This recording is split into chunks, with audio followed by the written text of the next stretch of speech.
we Al Hilal fans na enra omu edi Messi ni nti officiating no na enko in favor of Anas Ntino Modjapa na time be Ronaldo be pile bia no na Hilal fans na started chanting Messi so dey here our Kessben so na half time Ronaldo bufu brutal attack match officials no call referees no ebufu omu kasa keka na adwene chom say officiating no enko ye krenti half time na Ronaldo kokwa paya all total nsa no nti match officials no and Ronaldo niabre wo so power say ese munu be na mudi obon mu mun kama no tuna mudi boni ye de mo ye ne de nye mumia wani na mundi boni nti enro bufu a na Ronaldo mu na ohwe our Kessben television so yenko PSG aso ye Ashraf Hakimi Morocco ni na obo right back edema PSG ne contractor any PSG awon about 2026 nemo and I'm so integral or important to their course nti na be so ne kasa na omoma no contract extension Luis Enrique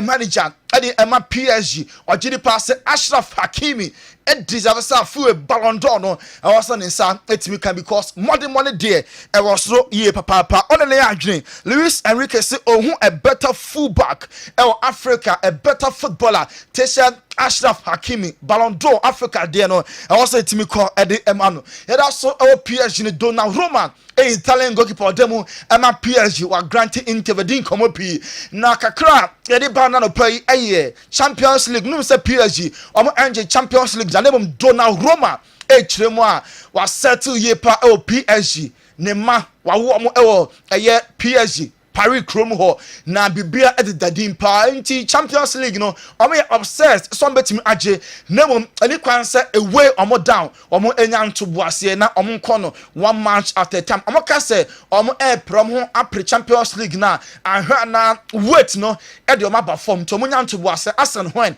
na omo bono na omo dwene ho asen when omo bono na omo steps are omo get close na Champions League no omo enso etimi age Yanko Italy, Antonio Conte, Napoli manager, and also game money Atlanta ebebono, Nikwan so bia.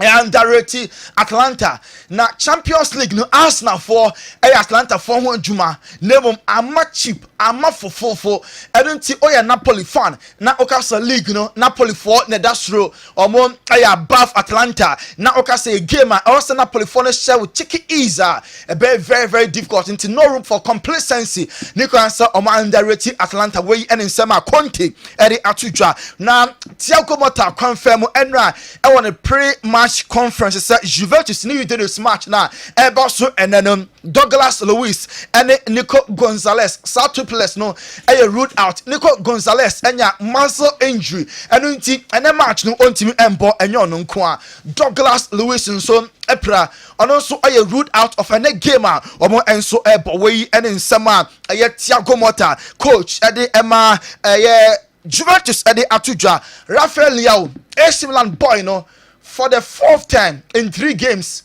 na yatete say ene omo game omo ebebono Rafael Leao AC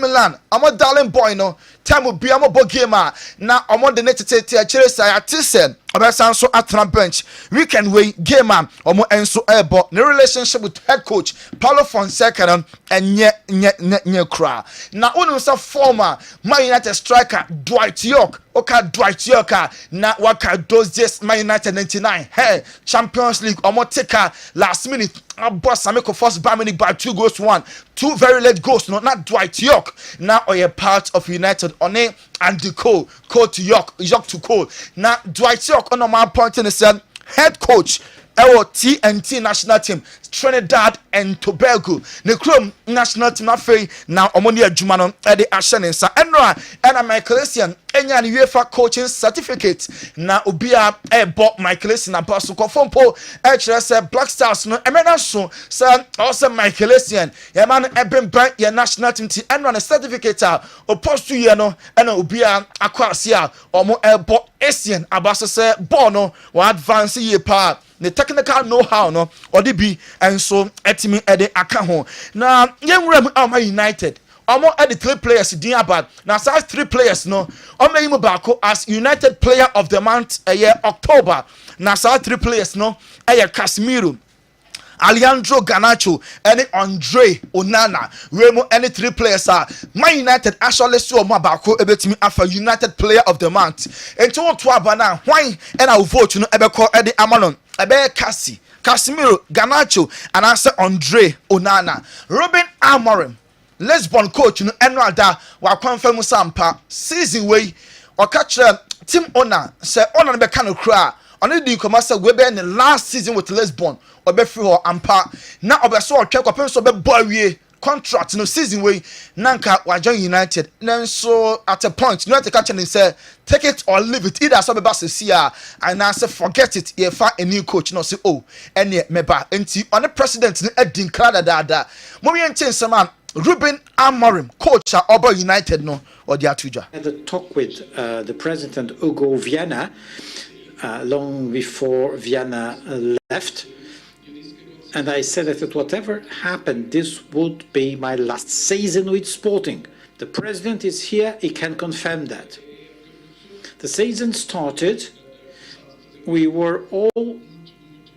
We know that we started very well, and then this situation with Manchester United came. Manchester United appeared.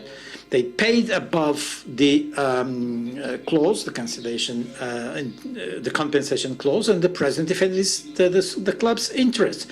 I never discussed. Way and in summer, Ruben Amorim, Eddie Atuja, one castle to why you were born into how or end up United na old church, Mr. Crab president president of the club, aware, said way in the last season and when we and United about no home here. Now, say so start here Juma on Monday, the 11th of November. Until Monday we end our chair. So Hena Ruben Amorim ever started coaching job with Manchester United. Then first started discussing Jamie Carragher, a former Liverpool defender, former England. I'm a player and say the first 18 months in the bachelor. How successful Amorim ebeye until Jamie Carragher say or a pundit or Kasai.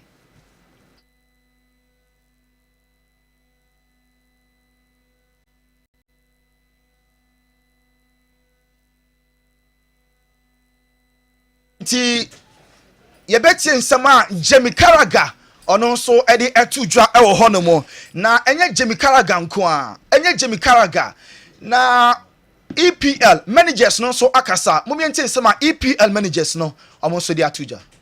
Amorim, we know that it's a big job for Manchester United, but we find themselves, or they find themselves 14th in the Premier League table. That's very easily fixed because Manchester United should not be 14th in the table. They've probably got a squad that should be competing for the maybe just outside Champions League, but not a million miles away from that. You know, we look at the teams who are trying to qualify for that now in terms of maybe Aston Villa, Tottenham and Chelsea. They're not a million miles away, you know, if they get back to being organised, you know, right structure, belief in what the manager's trying to do. So I think the easy thing for Amorim is to make Manchester United competitive. Every manager since Sir Alex Ferguson, bar maybe David Moyes, but he was only in the job for just over 6 months, have made Manchester United competitive, whether that's with the league position or in terms of winning a trophy. The big step is the biggest step that we always found. Welcome to United, to England. Way and someone, Jamie Carragher, Eddie Tuja. Now we enter Premier League managers, na Pep Guardiola, Enzo Maresca, any other managers. I'm a coach, no Aquaba to the Premier League.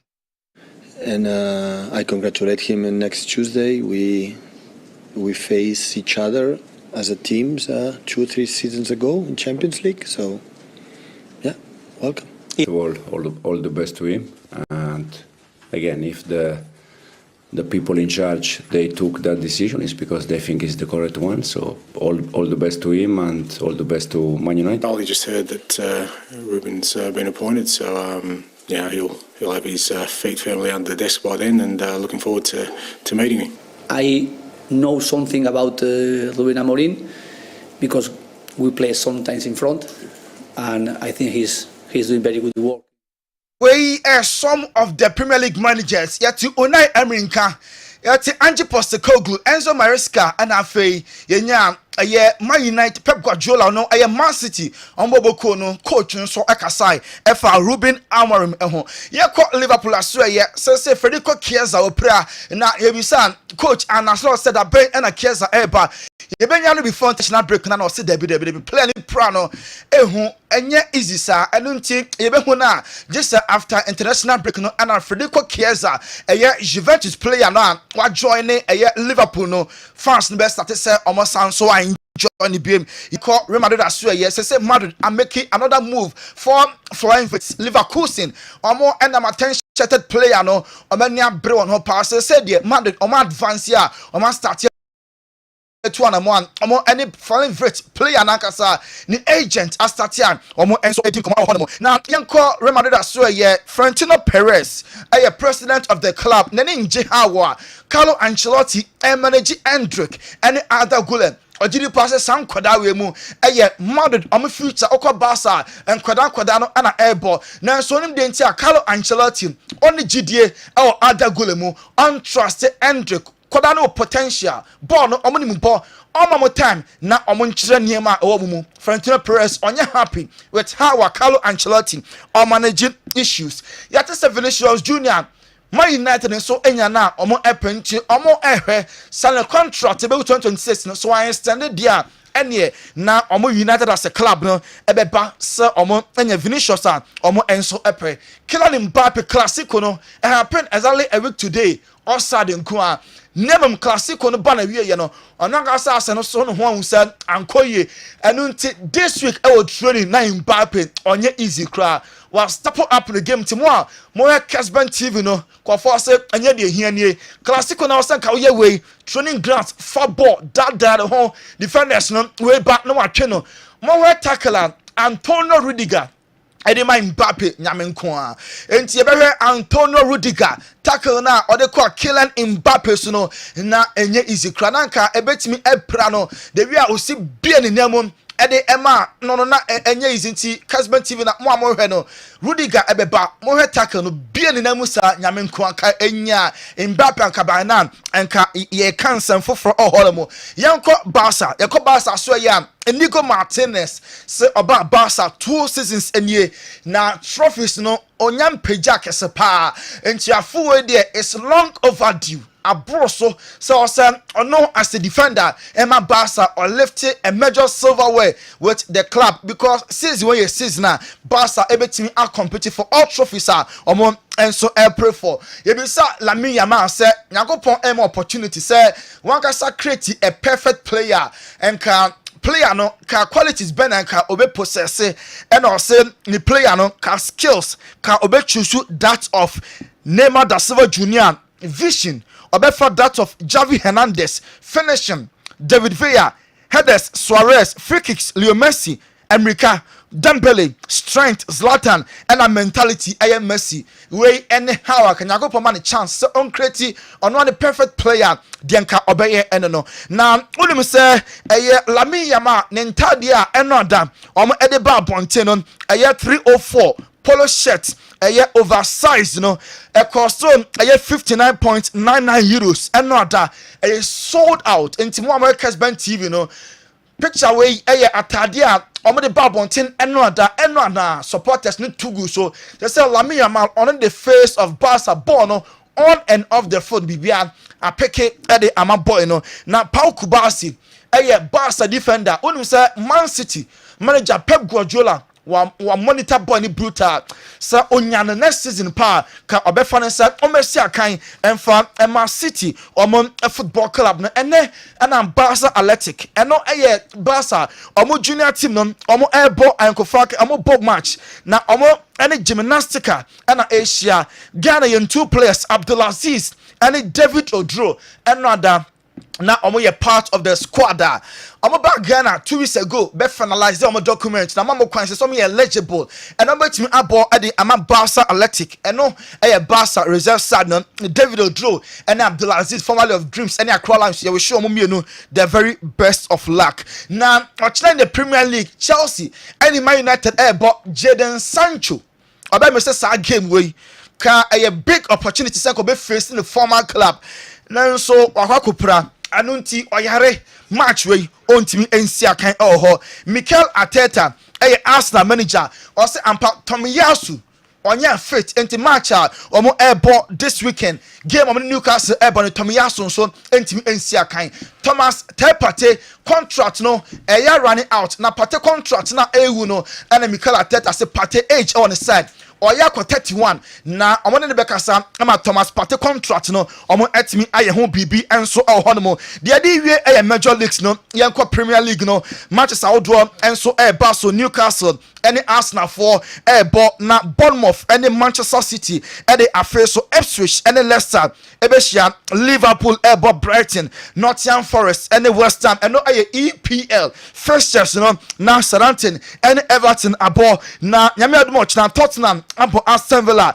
Manchester United any Chelsea ebeshia and no 3:30 Man City edikan Liverpool at second third Arsenal Aston Villa at fourth and Chelsea and so at fifth na okoto ho na 18th Ipswich 19th 100 and Southampton etwato Erling Haaland and 11 goals in the Premier League yentoa so enko France and Monaco any Angers ebo draw Lille and Lyon ebo 1-1 and the PSG Poland Brest ebetwa Nice Saint-Etienne and Strasbourg ebebo na fi ochina Toulouse and Rennes Auxerre and Rennes Le Havre and Montpellier Nantes and Olympique Marseille ebebo PSG edikan second Monaco third Lille and Olympique Marseille at the fourth Honomo na Bocola ashe 8 goals of French Ligue 1 yanko Italy and ochina any Monday games Basso and Bologna and Lecce Udinese ebetwa Juve Monza and AC Milan na Napoli Atalanta ochina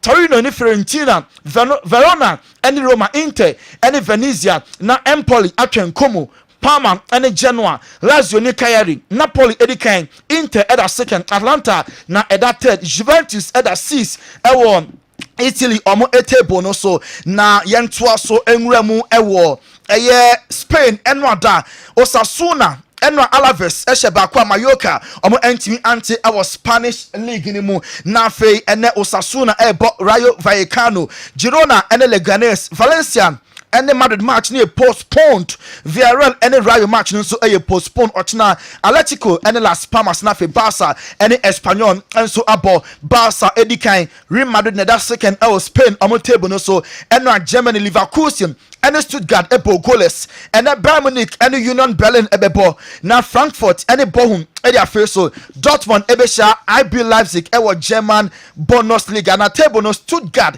at the 7th the other first Bayern Munich IB Leipzig at the second Leverkusen at the third and Union Berlin and so at the fourth Godfather Wadaroma kwa 4 Elcross on some way so and yejina na yediesi Montana de Tony award winner yemfesia na yentwaso na amanfo enso emetwaso emayen Kessben television Kessben 3.3 Kessben 92.9 Accra afi mu amohwe DSTV channel no 364 Go TV channel no 121 na unsa ebekayen 05515 99933 05515 99933 eho and WhatsApp messages no yebefa no videos no e 0244 263902 0244 263902 the fa 0593 0593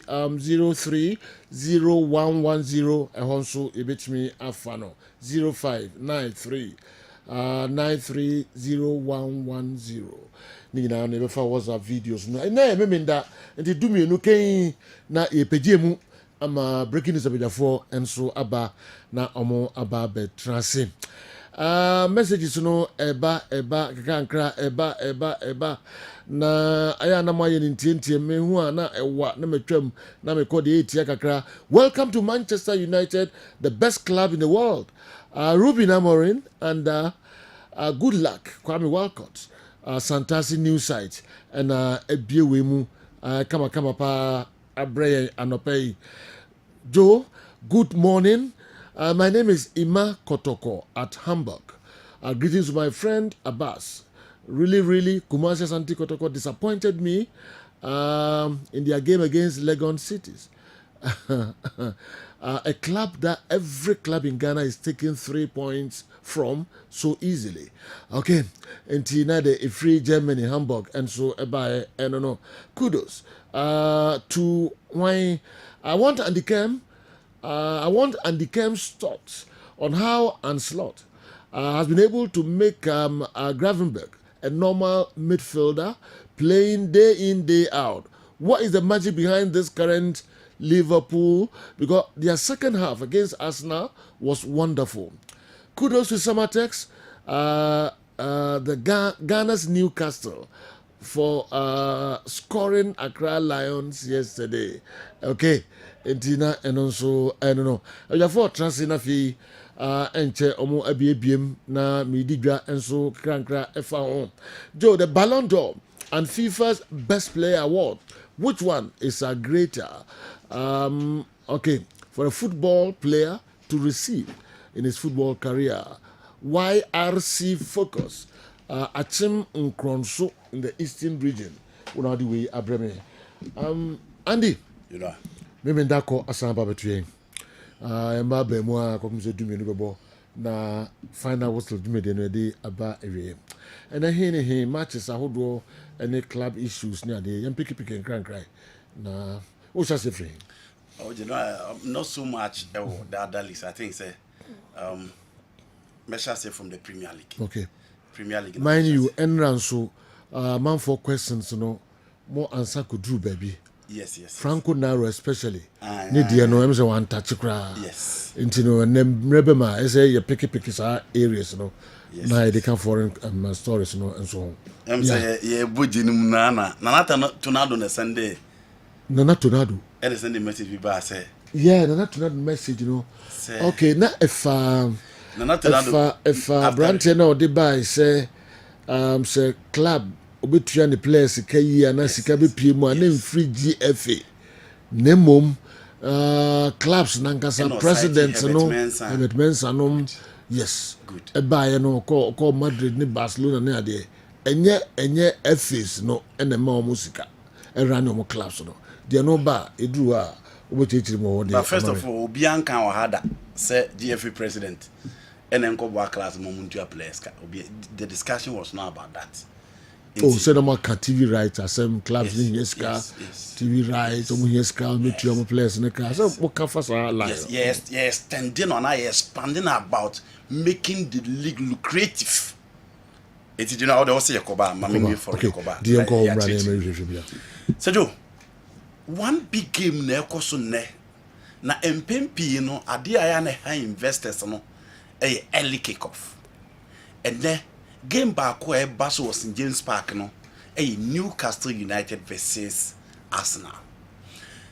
And then that Arsenal for ebetimi a Chelsea league no omo beko so a compete and asa feed the omo jemu ntem because between them and Manchester City 5 points.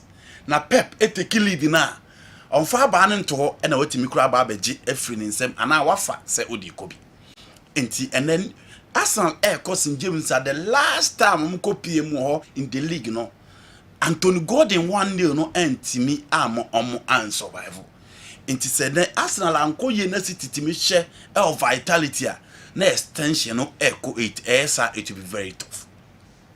Newcastle United are blow hot and cold this season in the EPL, but at least omo victories bia se nipa bebre expect so omo benya ya omo timina omo game omo boy against Manchester City consistently close to all the spaces were actually close to the midfield of Manchester City until we game na game near 1-1 she against Chelsea at the Stamford Bridge just last week she Chelsea taking first goal Alexander Isak back Chelsea benya second goal and na Alexander Isak krona atwe Robert Sanchez and at Jobolo bi enim so obebo no wantimi amanche and a game ended 2-1 after the 2-1 and on Chelsea sabe share o EFL it was another time for Newcastle United to punish Chelsea and omo timi share Chelsea eji omo free the EFL Cup enti o he Newcastle United team na nsen so omo the big teams na ba omo etimebo luckily for them omo players na omo de body bi manya rest na omo di bi mu so rama omo tim bobo ne nti hwa abrante ye friend Livramento about the right side. Shall we saw from the left side? Omo mfimfin Lord Kelly board the last time. Emerald Craft is still there. Fabian Shea or Danny Ben or baby omo ye hunu ye the midfield three of Bruno G, Sandro Tonelli, and then Abrante friend Joe Letton. And then Anthony Gordon, Alexander Isaac, and the coach rotate between Harvey Barnes and then Abrantia your friend Jacob Murphy or rotating between them. Enti Miguel Ameron the previous seasons on for the right side on this season onyane sa because of the form no enti second na de team. Enti we did the 4-3-3 mpempi na coach friend Eddie Howe Eddie Irem. Injuries Arsenal pa. You know injuries Arsenal. Enti enable se Gabriel Epra Echinabo se Calafiori epra, Echinabo se Juretimbe epra, Echinabo se Ben White into epra. But in this game, this is Gabriel the Omoman late fitness test or pass it and sign Otimiabo. Into Yakasa, Omobepa Benya Ben White on the right, Junior Timbers on the left, the two center back pen Beba Beye, William Saliba will be back, na Jacob Kubo Ababe Peno, or centrally, a midfield of Thomas Tepati, and then Abrante Feno Declan Rice. Miguel Merino is still there. Bukayo Saka, Leandro Trossard, Gabriel Martinelli, and Kai Havertz. Almost Beko in a 4-3-3, in a variation of a 4-2-3-1. And the team friend Arsenal at the Rome Newcastle. At the Bakwa, not previously Newcastle wa. This is in Omunino, Omo defensive shape. How Umbesia closely, normal Makwama opponent intimidation goes into Tiamo. She came on boy against Brighton. She came on boy against Chelsea. Inti Omo Eddie Howe used to be more conservative, but this is because of injuries and it's Omo the young guys an opportunity because current Trippier I am re inti Boltman on and off. Inti Ahmodina no defending you. Inti ya ne kwai them and with a flexible Arsenal attack, Omo ye team at Trossard is playing very well. Kai Havertz Edigusu share the goals no. Martinelli after the drought now back and he's scoring and an assisting. And those are the areas obe expect to say team your friend Newcastle United some person almost stay in the game say to ombeting prevent Arsenal. We a game Arsenal be bo because omunya draw and as omo ntimi win game na e be tough for a team your friend Arsenal. Inti Arsenal be call all out for this particular game and Newcastle United as in James Sejo so what show games no mo bona eya na din so obekọ akọsha obu nti ye ne behwe Arsenal team obi eji o mo di se o mo pese o mo gi league no as against Newcastle United omo so blow hot and cold at the St James Park. Arsenal team step up you know obo betimi awene, but for me I will go in double chance for Arsenal whether win or draw for a team friend Arsenal against Newcastle. Yes, yeah. Okay, I was in James. Yes. But your match near 12:30. Yes. And now with this Suntino, wow, personal Newcastle game, maybe I read of 12:30. I was in James. Okay. Man City a room vitality against Bournemouth. Now Bournemouth and so akwa side teams na obe right or off. By emfa game no hyehyɛ no. Na attack no ye adwuma. The likes of Justin Kluivert, Mavropanos, or obi to say Evan Nelson. These are the guys, and Lewis Cook, Ryan Christie in midfield. Those are the guys Obetimi I watch out for them. But Omonia careful because Manchester City with Erling Haaland the games now boning now or tries Obetimi Ashigo. One player on Erling Haaland appear very well in attack this season. Abrante Fene Savino, but injuries in so has Savino. Enti Obano Bebo kakra no plano oko. It looks as if Ontimin containing the intensity of the Premier League because on the game only are more technical and a baby or pesaya or trick etc. You know about the Spanish Liga no. Enti man obre. But with the back line of Bournemouth, Zabani and those guys and said you prove enough. So omo guys omo betimi stop Manchester City and with the City form so who expect to say Neymar beji egua you know I don't think vitality is the place omo betimi akwa so me come Manchester City win against Bournemouth. Now said you Liverpool versus Brighton. So okay Liverpool year fairly omo boy ya omo Brighton e boy Brighton so one team ɔmo nso te sɛ deɛ no na yɛ ka Ghanaian coaches ana wo ka sɛ ɔmo tonton players no saa na ɔmo deɛ na yɛ consistently ɔmo change the face of their team and the engine of their team ne saa nti na ohun wei apart from their backline ɔmo timi agyina mu akyɛ nti sɛ Tariq Lamptey sɛ Joel Voltman no Pervis Estupinan sɛ ɔmo akɔfa Abrante fen Igor enso aba bɛka ho William Igor and ɔmo ɛwɔ bi te sɛ Van Heck midfield Carlos Belaba sɛ ɔno nko na aba bɛka no the previous midfielders Pascal Gross ko McAllister ko Moise Caicedo ko Mitoma any form to say the candidate you know Yakubu maintain team and maintain the position on the right. One player João Pedro had been on and off because of injuries. Ivan Ferguson with a high panel dinner chair no be a would say at least he could be team you know and cut said the tiena into Danny Woberg nanka will be abekase wabache into Kenini no still around the crack a bright team nima omudi room against Liverpool. Said your Liverpool so one teamer Shawmo against Arsenal, Shawmo against Brighton, and in the midweek almost Brighton. This is Anfield. Mo Salah still have form ne wo ho. Diego Jota, Luis Diaz estati but also on and off. Said your men make Liverpool win against Brighton. Now the big game. Manchester United versus Chelsea. Said you the last time Chelsea etimiko winning Old Trafford no was Abra na Rafael Benitez coach Chelsea boboku and obi oka that year no Chelsea winning the Europa Cup against Benfica and on the timer na Rafael Benitez coach Chelsea omuru mu Old Trafford share Man United. So we had a squad list of players Chelsea di ko mu sa time na the only one player na so far Obekaso Odasu Siakan and he was very very young. Oka Nathan Aki of Manchester City. So offer Peter Cech, offer Branislav Ivanovic, offer Ashley Cole, Obefa John Terry, offer Ramirez Santos. Now the bar BC Fernando Torres, Eddie BC Animua, Sam Rantin in Adinra, Obia, the Sona Bewia, and Obi Ewo different profession within the game, Eddie Bimusu Tifia, almost so Edinomo. Into Chelsea chances of beating Man United at Old Trafford, no, Ayada Elfrem. We are no about share two teams, no. Enzo Maresca a bomb modern, no be a bonabaso, or any fifth position or that. Now to compare Manchester United at that 14 fa. Who say move ye? But Genoa of the two teams, so far Chelsea, Enzo Maresca games are bunna, games are losing games are a big games. Into Shaomo against Liverpool. Obia ka say Chelsea ayade by we no normal lose by 2-1. Shaomo against Manchester City. Obia ka say Chelsea ayade by we no na team aye friend no Chelsea lose by 2-1 sir. Enti Enzo Maresca dwuma all ye no, you know, he's doing well but until say ono so betimi step up against the big teams no. Say Joe adwuma no ebekọ akoye ti say de na Pochettino na. Asema e wo ho ne say Chelsea fans previously are raising concerns about the performance of Enzo Fernandez. Na nipa bebrebe aka say yem bench no. Enzo Maresca baba yes adwuma in the last few games. Na wa kire mu say onya Romeo Lavia na so onya Caicedo. The physical side of the game no eya na Chelsea timi boni.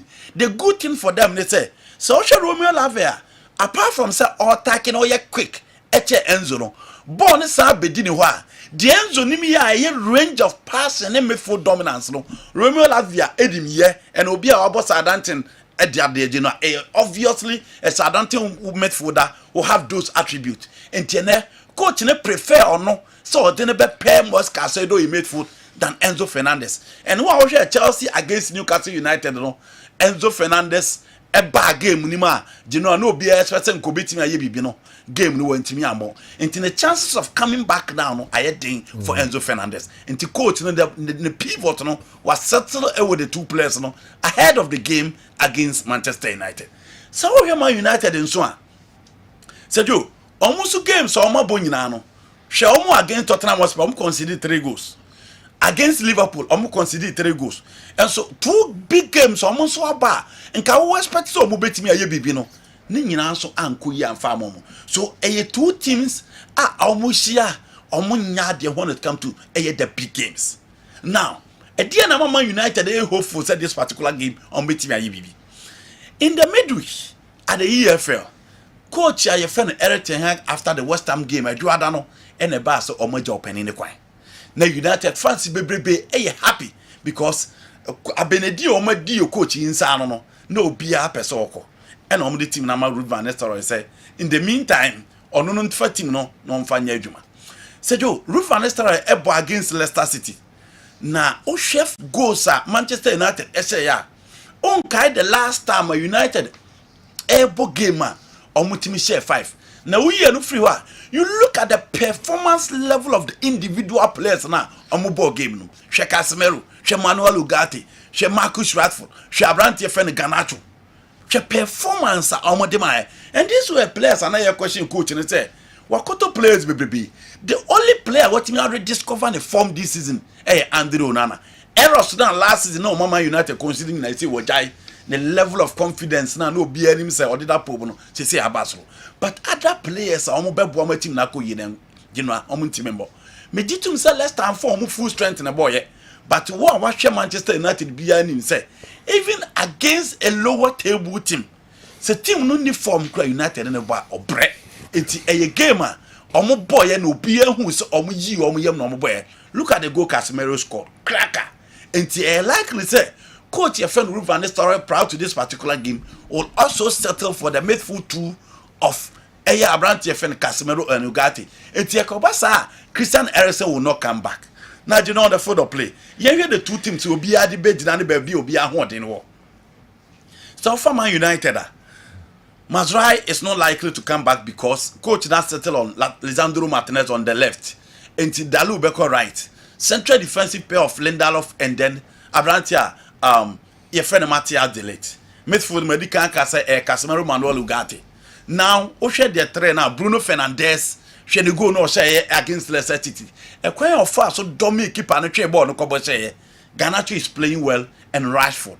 Now what Rasmus Holland win your match am yes so coach in the best started Joshua Zirkzee no. He looks more of a musician than a player. Many also best starting in this particular game. Now Chelsea changes a bebe more Romeo Lavaya there no. Chelsea back near settle and will be all share with James the last game of Bayern said you because our bubble 6 months. Form of the Bayern against Malo Gusto, a defensive pair of Fofana and then Levi Cohen. Levi Cohen is playing very well and Sergio Madueke, Kopama and then Pedro Neto is likely to start. Jadon Sancho there, the fitness level don't of and then Nicolas Jackson. Sergio, only Chelsea bar the first area also making sure say or best stop no Abrante Fene Kopama. It is a Manuel Ugarte or Casemiro Nebebo 6 so pick the spot of Kopama because Chelsea team not attacking playing now on a game so ocean the pass or them against a Newcastle United. Anyhow, Sambe far second born finish ya a Chelsea or a player said you no more debon a wassail. Man United stop Garnacho, stop Rashford and you are good to go. That is the area said you may expect the coaches in me as strengthen. Chelsea every new Old Trafford that check and you know who says I bet to us. A game will be a better because will be a difference then but you know I make a double chance for Manchester United. Every ko didn't mean pick from other centers no. Now also Aston Villa kwa kwesha Tottenham. Do you know? I was Tottenham Stadium hall. No. Aston Villa, mind you. Yes. Almost top 4 no. Yes. 18 points. Yes. But Tottenham was 8th with 13 points. Yes. Okay, performance. Aston Villa has been consistent this time. Now John Duran ne Oli Watkins. So you know in the Premier League, I don't remember the last time you a super sub at said John Duran Dema Aston Villa no. Aston Villa team is a team. There be a consistency. Omu ye team omu players omu maintain omu backline na che. So offer Ezrikonsa, offer Diego Carlos, offer Pau Torres, offer Lucas Digne. Midfield nipa ba ko pen Freeman Douglas Luiz or Juventus. And omu kofa Onana Belgium international from Aston Villa beka ho. The last game on boy me who omu former omu captain Magdin I'm say wow me who na che. You know he's still there. You tell my ho Leon Bailey Oli Watkins, Mark Rogers, into omo players ni nyina ho. Tottenham Hotspur ade be boost omo confidence no game no omo boy against Manchester City. And said yo, omo so nye bad when it come to big games. She game omo lose to Arsenal, look at the performance omo putting up. She game omo boy against Manchester United and the game against a team I friend Manchester City in the midweek. Aston Villa and so your team back one. Oh no, omo buy and spaces them because Ebrebiano they also love so omo be play omo be team a crab ball no omo ball. And then one of the lies are there. The likes of the Jan Kulusevski, Ofobite James Madison, and Timo Werner, and only Adia Omope, Dominic Solanke, Nadia Omope, and Pape Matasa is back, Bissouma is back into Ayana moment for Netimi Aishi. You know, a game will also be a team paper, but a game that will go in for Tottenham Hotspur as favorite, but a both team to score. Okay, I'm sure other areas in the matches, AC Milan will beat Monza. AC Milan. Okay. You know, I always say all right. Nobody can say similar names. Okay, all right. Young Minister. About investors, no. He was only giving the score line. Okay, into my score lines. So now, right. AC Milan will beat Monza. Okay. Barcelona will beat RCD Espanyol. On Besha on Juventus versus Udinese at the Dacia Arena. Before when some blue hot and cold, but Syria no more okay. Okay. You know. May call for both teams to score in that particular game. You know, I know. Okay, I'm saying others in the I'm on for now bit many score lines in easily. Franco Naro, my way na before some about hono many week a crabbing film. Julian Caesar enya emfa okay no can echo asemba sisi and no a free ho e de amayen. Zekov Mohammed say they are nra semi you better cement chakra hat of folk. Hey. Good morning. Eva, yesterday night was one of my best nights in the year 2024. Congratulations to Coach Ouattara and his boys for that important win against Midiama. Phobia is forever and we never say die. Wow. Hat of folk 2. Midiama 0. Remember? Na sa game no your home ensem so ekaye papa. All right, mami kwa laji mama sale if you want to band the line and the way Abraya Joe Ketokreku, the president of the Ghana Football Association, promised to give buses to some teams upon some achievements. The champions of the various zones of Division 1 League and some others were part of the teams to benefit from the promise. Wenty Young Apostles FC is a worthy and valid candidate for one of the buses, and we're looking forward to it. Giddy. I remember seeing a post on the Facebook page of Keto Kreku announcing the arrival of some of the buses long before the 2024-2025 season got underway. And the season is nearing 10 games. Boss, please, can you get a word or two from either those around Ket or himself relative to why the teams are yet to have the promised buses? Remember, promises are supposed to be kept. Just asking for the teams in need. Okay, please follow up on this for us. Alhaji Mama Salia, Director of Communications, Wenchi Young Apostles, and Osi Musa Ketokreku Emano. Sir Franco Naro. Yeah, General. I think so the first game here lunch time, that is 12:30. And the UK no almost time na Santi, almost free British summer time anymore. Any time na be yepe. So lunch time games, previously 11:30, this time around it's 12:30. Now I think that there is a tricky encounter. Team Newcastle United versus Arsenal. Bejitum said Newcastle is blowing hot and cold, like Ombemao performance na de chana asai bibi honum. Against Arsenal is going to be a difficult game.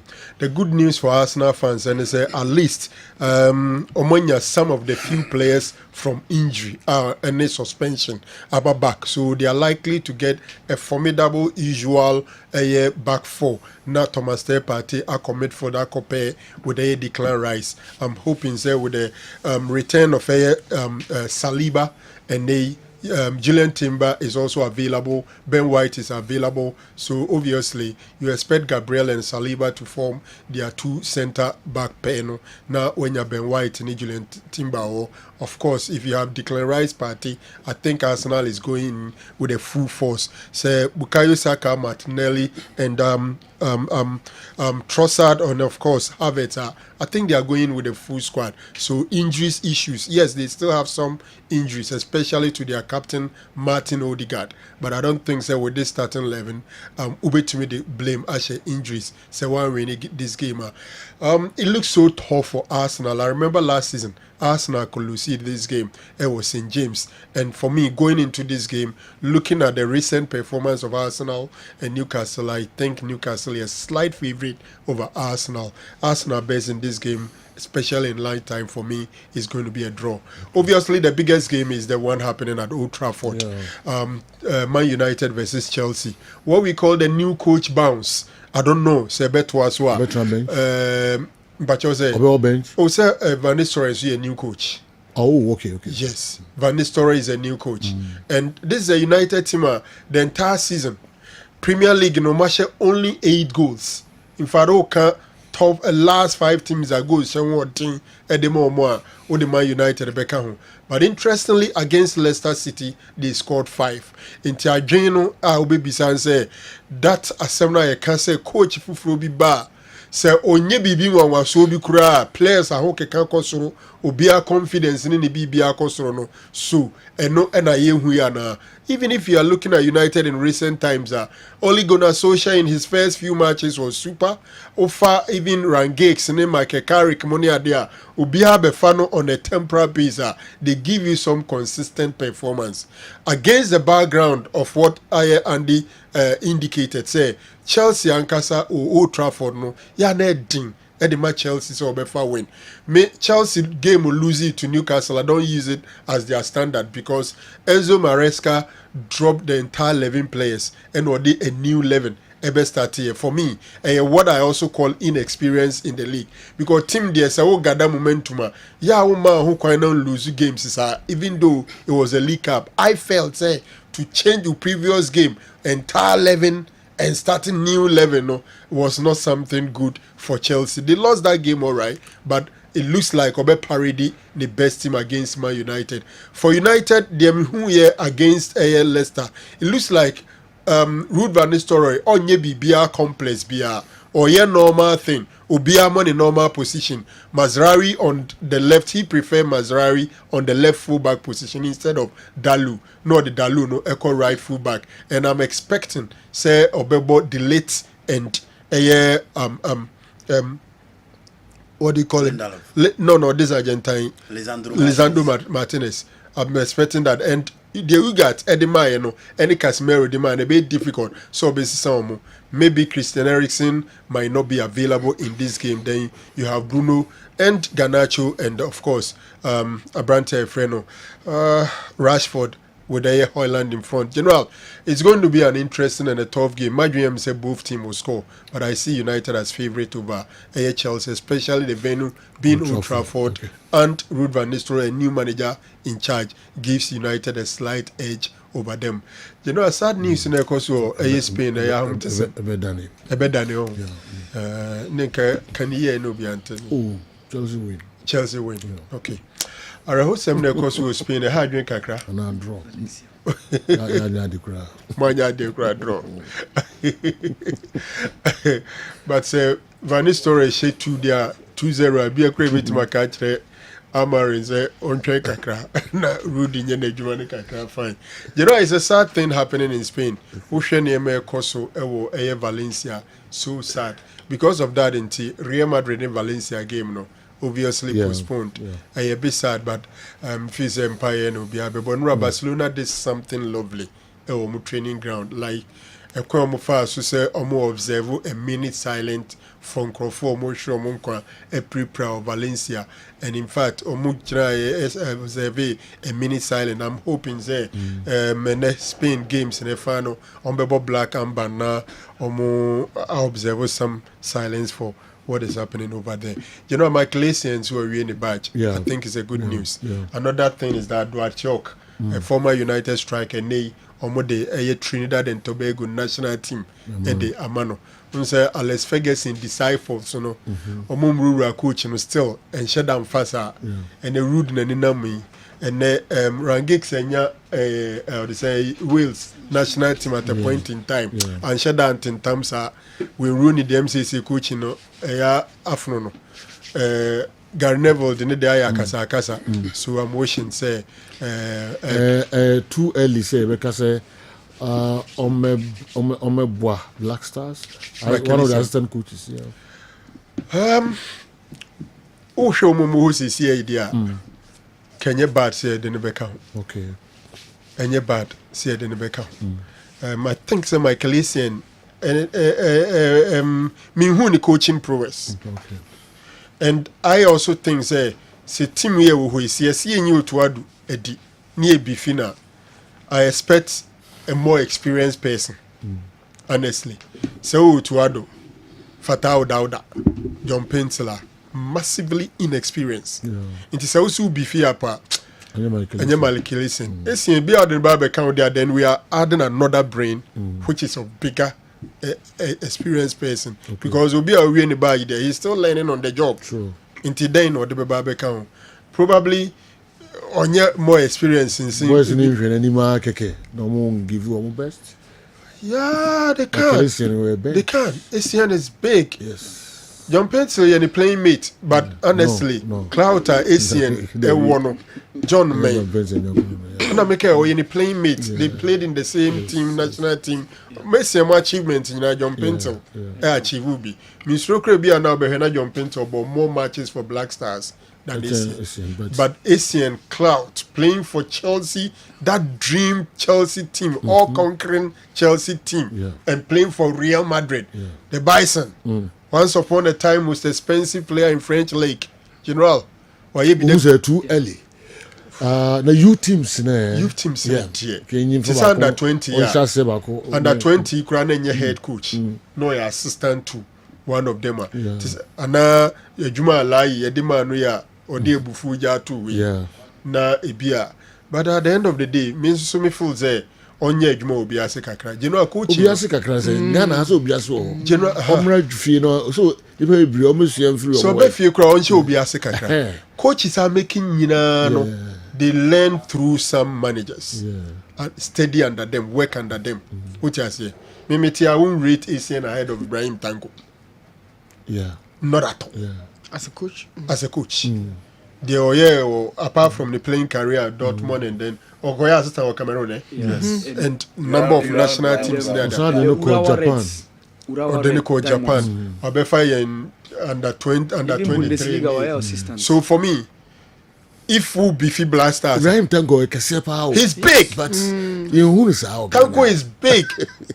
So huge, but and can you bunny buya who bumfia and can you dream Black Stars coaches who are and see a great Tanko? Yes. Because receiving it while building it baby I would do. As I say, I dream no. But Yanisa. John Pencil bought more matches than they said you can pay. Yes. Or more matches. John Pencil. Oh, my argument with the baby and go for more matches, but you who Asian so soon.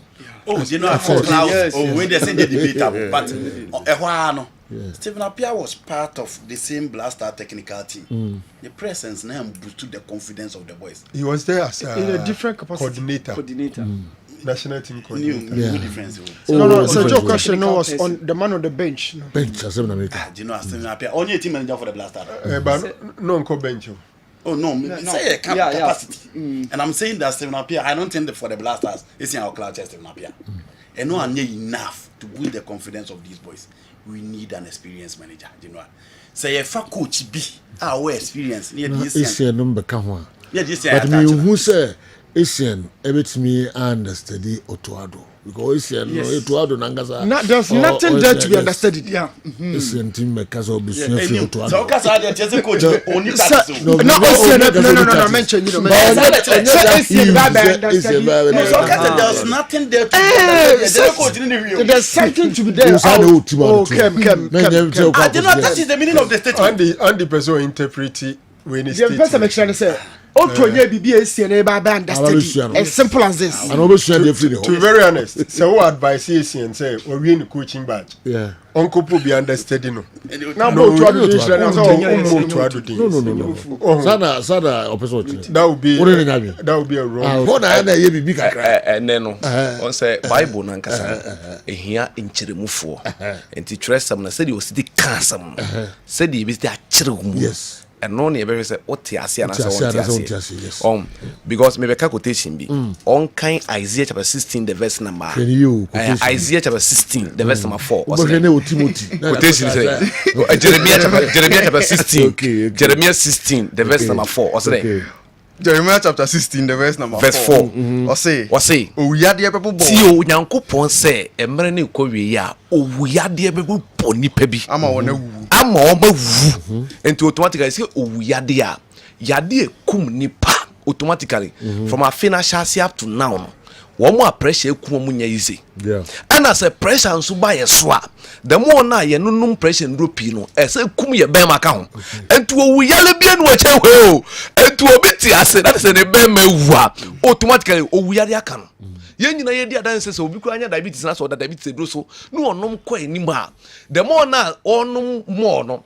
side effect ni se ne be ma be ne e be yemre enti ya le ye owu yade opani se bo mu ha ye wo ha bai ma di du bra ye sa enu na so twerɛsɛm no esan ka asɛm e wo Detroit 23 the verse 1 was wo mo nsam fata so mko nyankopɔn badwam e ye de apɛkyɛ ne hwewa automatically so obi hwewa apɛkyɛ ne be ma nya adwuma wo enti se obi be ma nya adwuma Bible no kura wo mo se o ka nsɛm na ehu be hia se ye be kyerɛ mu enti wo mo be ma nya adwuma sankofo ne ko heaven enti Dr. Magashi nyame ya adom se ya sa bie branch ne bi obogoso wo mo obogoso takwampate mo nyina no eye power line takwampate mo nyina no udu bogoso a bisa power line obisa se okọ Dr. Magashi obi abekero ene ye obi o kaso a prison junction takrade ya pawan kejebrim ena kumasi ye maasi makro ade ampese mani party asene se yade ene sese nipa brabo so okay Psalm 90 the verse number 10 Bible no confirm say Nyankopon fi odi man nipa no 70 years obi a we di abroso anka o hawo ni amane wo mu no say nipa na wo say onya 80 years automatically hwe de nipa de yade de wokọ yade mankofo bia ye mobo yade manakoma nankasa mu ni eyare yade na manipa nankasa wonu ne ho say oba wiase enu na Dr. Magashi to nsa fro say brekumase mazi makro number ni 0547 04 07 Oko Isaiah chapter 1 the verse 5 Bible say name Isaiah chapter 1 the verse 5 27 ni kasim also o say adenti na one mom oh yare ni mamo some ukoso ya adenti na one mom oh yare ni mamo some ukoso ya so din some mpe no etremu ni nyina yare na akoma mu ni nyina akoma ni nyina hojo akoma no hojo a enne ma pressure betina akoma ni enne ma diabetes betinam abra se wo ba Dr. Magashi wa diabetes na atena nipa so many years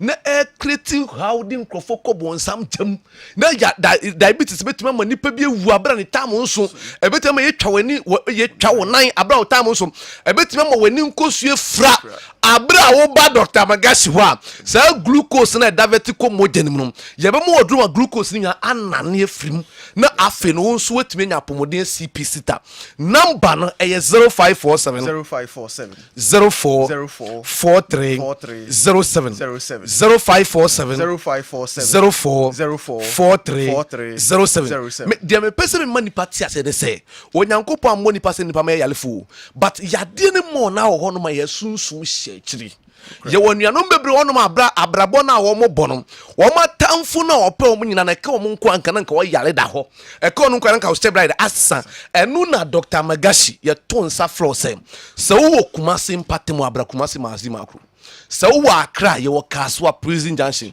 wo takrade e ya pawan kejebrim se wo techima henswa baby Mount Carmel Senior High School no mo takwampatemu nyina na mo takwampatemu nyina mo mbra bogoso ye wo bogo so power line me say number ye adwuma fiti jora kopem me na wo me fi akra na bai enura no me say eni pe gun kran kaso branch go no adanse ba no say oh ye de ye koto ade be fi mami ho mami ni ba hospital no mami ni ye ni tuase wonya stroke ne ho to no say enti mu da so de yare wo ho mo nko Dr. Magashi ho eni pe gu ho enura nya asem keto ana say oba passion obi de asthma bai obo ankasa mo ba kaso enura ni nyina asthma o mani tua ya gani ena me de aduro one cup mani pa no instant one asthma ne ko doctor me say aduro na be di mo ho anwureni be ma be fi anwura mamu malagbo na mi opela america ba ga vola ejima ga dumio egbe ma chievado Dr. Magashi bola ma church ke vie duoma na mi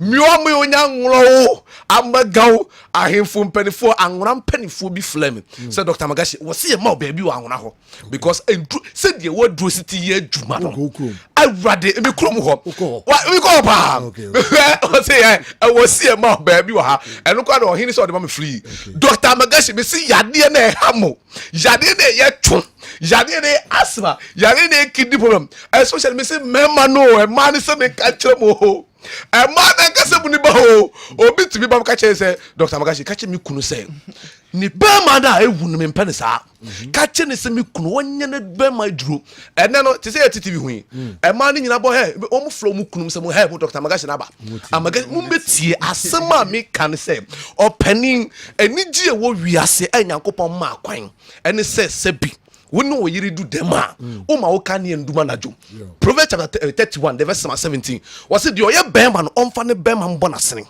o mani kan ne nduma najo no bana tin ne sa so ne tedum ne ma ye e ne bema enti se ye so tedum so ba so tedum na so tedua nya adwuma a Bible no kutai kan ma me Proverbs chapter 31 verse 17 Proverbs chapter 17 was o tin ne sa so ne tedum oba ne betiri ne sa so tedum enti se bema kra ne wani nkoso no o feelings wo so se wo hu oba na sese bi wo kondo oba na se obema ntumi asole a se o sum na sa ansole de ne se wo yotase wo Dr. Magashi me se me ma mema ni wu abra mo Proverbs chapter 31 verse 17 Proverbs chapter 31 verse 17 o say odi ahoden bo na honde be bo na sene no se na basam den oti ne dwumadie mu den ne kan ye nnuma na jo oti ne nsa so tedum ne tedum tedua ye de ba de oti ne nsa so ne tedum no ne nsa tie chichem ebi mo wo so be mo te kura aso de kura wanya pa no enti sa nsole ha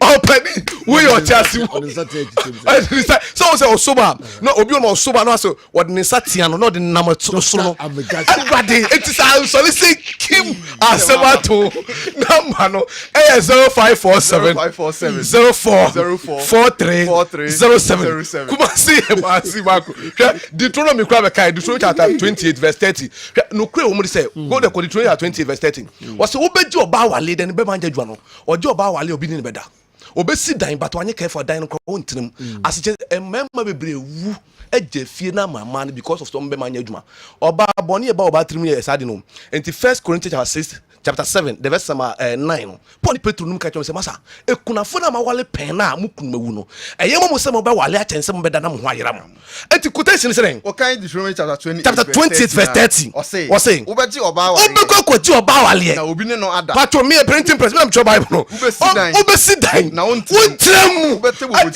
tie arade o say obeji oba bia wale ho obi ni be de ebeda wo dan na wasiri wo di agwa wo trem ya member no be ma evu nti manager omo kwai number no me see ye wo kubase mazi makro fa makro jom kwai ka se wo ko police house omo wo akra mpatemo yin na eye kasua wudu kasua ka se wo ko prison jashi takrade ya power kejime opani aro se mo se do adajo Ghana ye nyina nim sese bi eniema wo ho no ma asa eto de bi etumi ti akoma yare ensem sa nyema nyina se kodu dem na sese bi obema anya adwuma tisen even kra no wakra oba small boys na maba no ba be srawo na wo ye se piti yo wo ko wutrim kra tiri sen wo pit wa fere te wa fere miss wa 70 enti sako me say ya so kito e ya ro se mo enti so be ma no say nsade abra Dr. Magashi wom Ezekiel 23 the verse 20 kura kan asasem wo say sam ponu kura se wo be ma no se nya adwuma na esenso a e be ma oba na kai ne mpradada na ne be ma se fum ponko be ma Bible nim Ezekiel 23 the verse say me kan no akan Ezekiel chapter 23 verse 20 wo say oba no obekoso akai ne mpradada na woni ne bob dwaman wo Misri asase so ne be ma se fum ponko be ma Ezekiel chapter 23 verse 20 o say na ni bre won mpna fo a bre ne mpafo a very much say ne be ma se fum ponko be ma be ma na wona ho ba te sa ne ho ba te ponko spam ye dwale nkora 3 amane nkan si ye di dwale nkora 3 ponko o se ne ho ba se ponko spam aso do vivien no aso what the quotation Ezekiel no man de ma mono do so Ezekiel chapter 23 the verse 20 o say na ni bre won mpnafo a won very much say efunu be ma se efunu ponko be ma na wona ho ba ne ho ba et se ponko spam ti ho ponko spam be spam kitwa et obi on ma ne be ma so be ma ne ma odwunso ntentema na jo enti ne be ma ne fo na efon twikom na eye kitwa e ma no kra no se oba te wona se one be ma bi ntumi na na tenkate kwa ye wade bi efo ne Christoria disuse atrophy e ma no se bi omo ba na etua so bi omo dwunso fa no se o no o se one be ma bi anda etumi fon na twikom eto some man no muni atenka no da bo se nasi shine te di meku ana se rubber san no enti Dr. Magashi did make ka che on say wo your ba kuro na se sebi wo ba no sebi afon ana se we de wo soro no atwe akohye ma che se woni atenka no bra Dr. Magashi we mo aduru mo atenka na ye aduma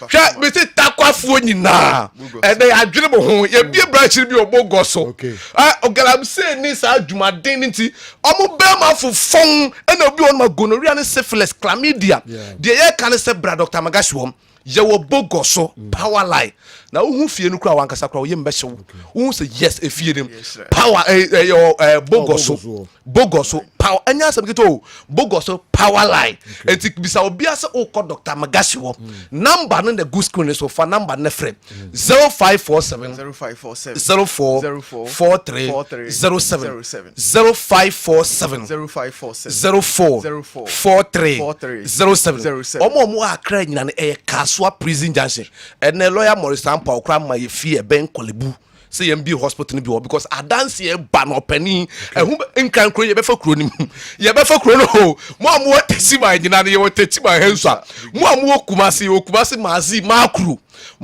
junction edwa fiti dwala kopem me na ye dwuma fiti edwada yade bi eto so na eye wu yade bi etete wo yade bi abetra o widim no to ana mo bra Dr. Magashi wo ye be bo number ne ye da to dwa no 0547 044307 nyankopon ya adoma na odwese ne ye be se hia yakra mo nyina boys ne so ka so de ayibi ya de tua bebre wo ai mebro 1 month in mai we kura mebro wo maduru bi me pese mema boys na start dancing wa mebro wo maduru even and da be na system wo e kira mo wa or the Monday mebro maduru me na ma sebo me se mema boys no se bi o pese se bi oni oba that is kontum na bomu a o pade se kontum na bomu a mema obema na yesa prankam mema na yesa prankam no mema na yesa odenke me de yuji me de bebre no so onom na edi be 30 minutes just watch ne be matare na me de bebre no Monday ya 0547 Dr. Magashi Mr. mo friend numbers no saka number ni biom ne mani ntwato number ni 0547 04 43 07 0547 04 43 07 yuji mebru odru me se me na esa aprankam that's Dr. Magashi so I don't know akwawi enyasem ketu akra. All right. Yeah, twaso de amamo Kessben television, Kessben 3.3, Kessben 2.9 Accra, DSTV channel 364, Go TV channel 121. DD o message no ena abekam nsa ewa hano. Baba menhwe we ansa na baba DD eso or say if Barcelona or say no, the FA president in Ghana has made our league lucrative. Even in the past, when our league were attracted to Ghanaians and people people were trooping to the stadiums, it wasn't because of the FA. Then it wasn't because of the FA then, or the FA was doing something right, but it was because certain personalities in the clubs were doing something right. Okay, if Barcelona and Madrid were able to force the La Liga to change their stance concerning sponsorship money, Herbert Mensa too was able to force the then FA to change their stance considering gate proceeds. My take is, if Hatofuk and Asante Kotoko and the other teams start managing their things professionally, the FA will start working and even gang up to cover and even gang up to overthrow a non-working FA president. Okay, there will be the Abba and so no. Wafajo, good morning, congratulations to the Phobians yesterday for their victory. CEO, Big Man Aluminium Ventures in Koko, way and so Abreye and Anope. Per my understanding, I think Kumasi Asante Kotoko is a highly blessed club. The kind of untiring love their fans physically and spiritually show for the club is radically distinctive and without equal. Nonetheless, we must appreciate the undeniable fact that defeat is part of football, which no club is exclusive. So let's understand the basic principle of football and control our emotions accordingly. But I've listened to some offensive comments towards Dr. Ogum after Kotoko's defeat to Legon Cities. And I think some fans are going overboard. Kumasi Asante Kotoko isn't comparable to Real Madrid that lost 1-0 to Lille and 4-0 to Barcelona. So people must lower their expectations and anticipate the danger that other teams can pose. DD Akumadan Senior High School. Sergio, they know the brain. Sergio, let me say this weekend, me my tension baby, ewa manoni, Abdul Aziz, any David Odru. Sergio, omo documentations na Basa for animu mo, ewo omo Basa athletic team na mo kwakobo this weekend against Gimnastica Segoviana. Oko omo lowest tier teams na Sergio, ene idea be catch my attention pa ewa manoni. Abdul Aziz Issa any David Odru omo be feature omo first game Sergio squad ne dina so no na Abdul Aziz Issa no mo de atoso se omo animu no ono ne David Odru omo be omo first game e de ama Basa Athletics so match day squad no Sergio omo pa e be catch attention Sergio ene the Soccer City Stadium tonight in the Carling Knockup top quarter finals no Masandawana Meka Mamelodi Sundowns make a trip against Kaizer Chiefs. Now, so they met in this season's league, no PSL. Kaizer Chiefs lost by 2-1 against Mamelodi Sundowns team. No, it promised to be a KG encounter. Where Coach Nasreddin Nabi Juma all year all put to a lot of improvement in team of Kaizer Chiefs this season. Some very good improvement team now. Even this going to next season, Kaizer Chiefs may either qualify the Champions League or CAF Confederations Cup. Omomo Zambican striker no Chivaviro, he's one of the guys who has been improving very, very well. Refloss Lamo midfield. And then former midfielder or playmaker of Masandawana, Meka Gaston Sirino, so Ababe injecting a lot of pace within the Kaizer Chiefs team. No, but I feel we Mamelodi Sundowns, Nieman Shadanku ye. So for past 2 seasons, no money lose game the PSL though. This year, omo lusu.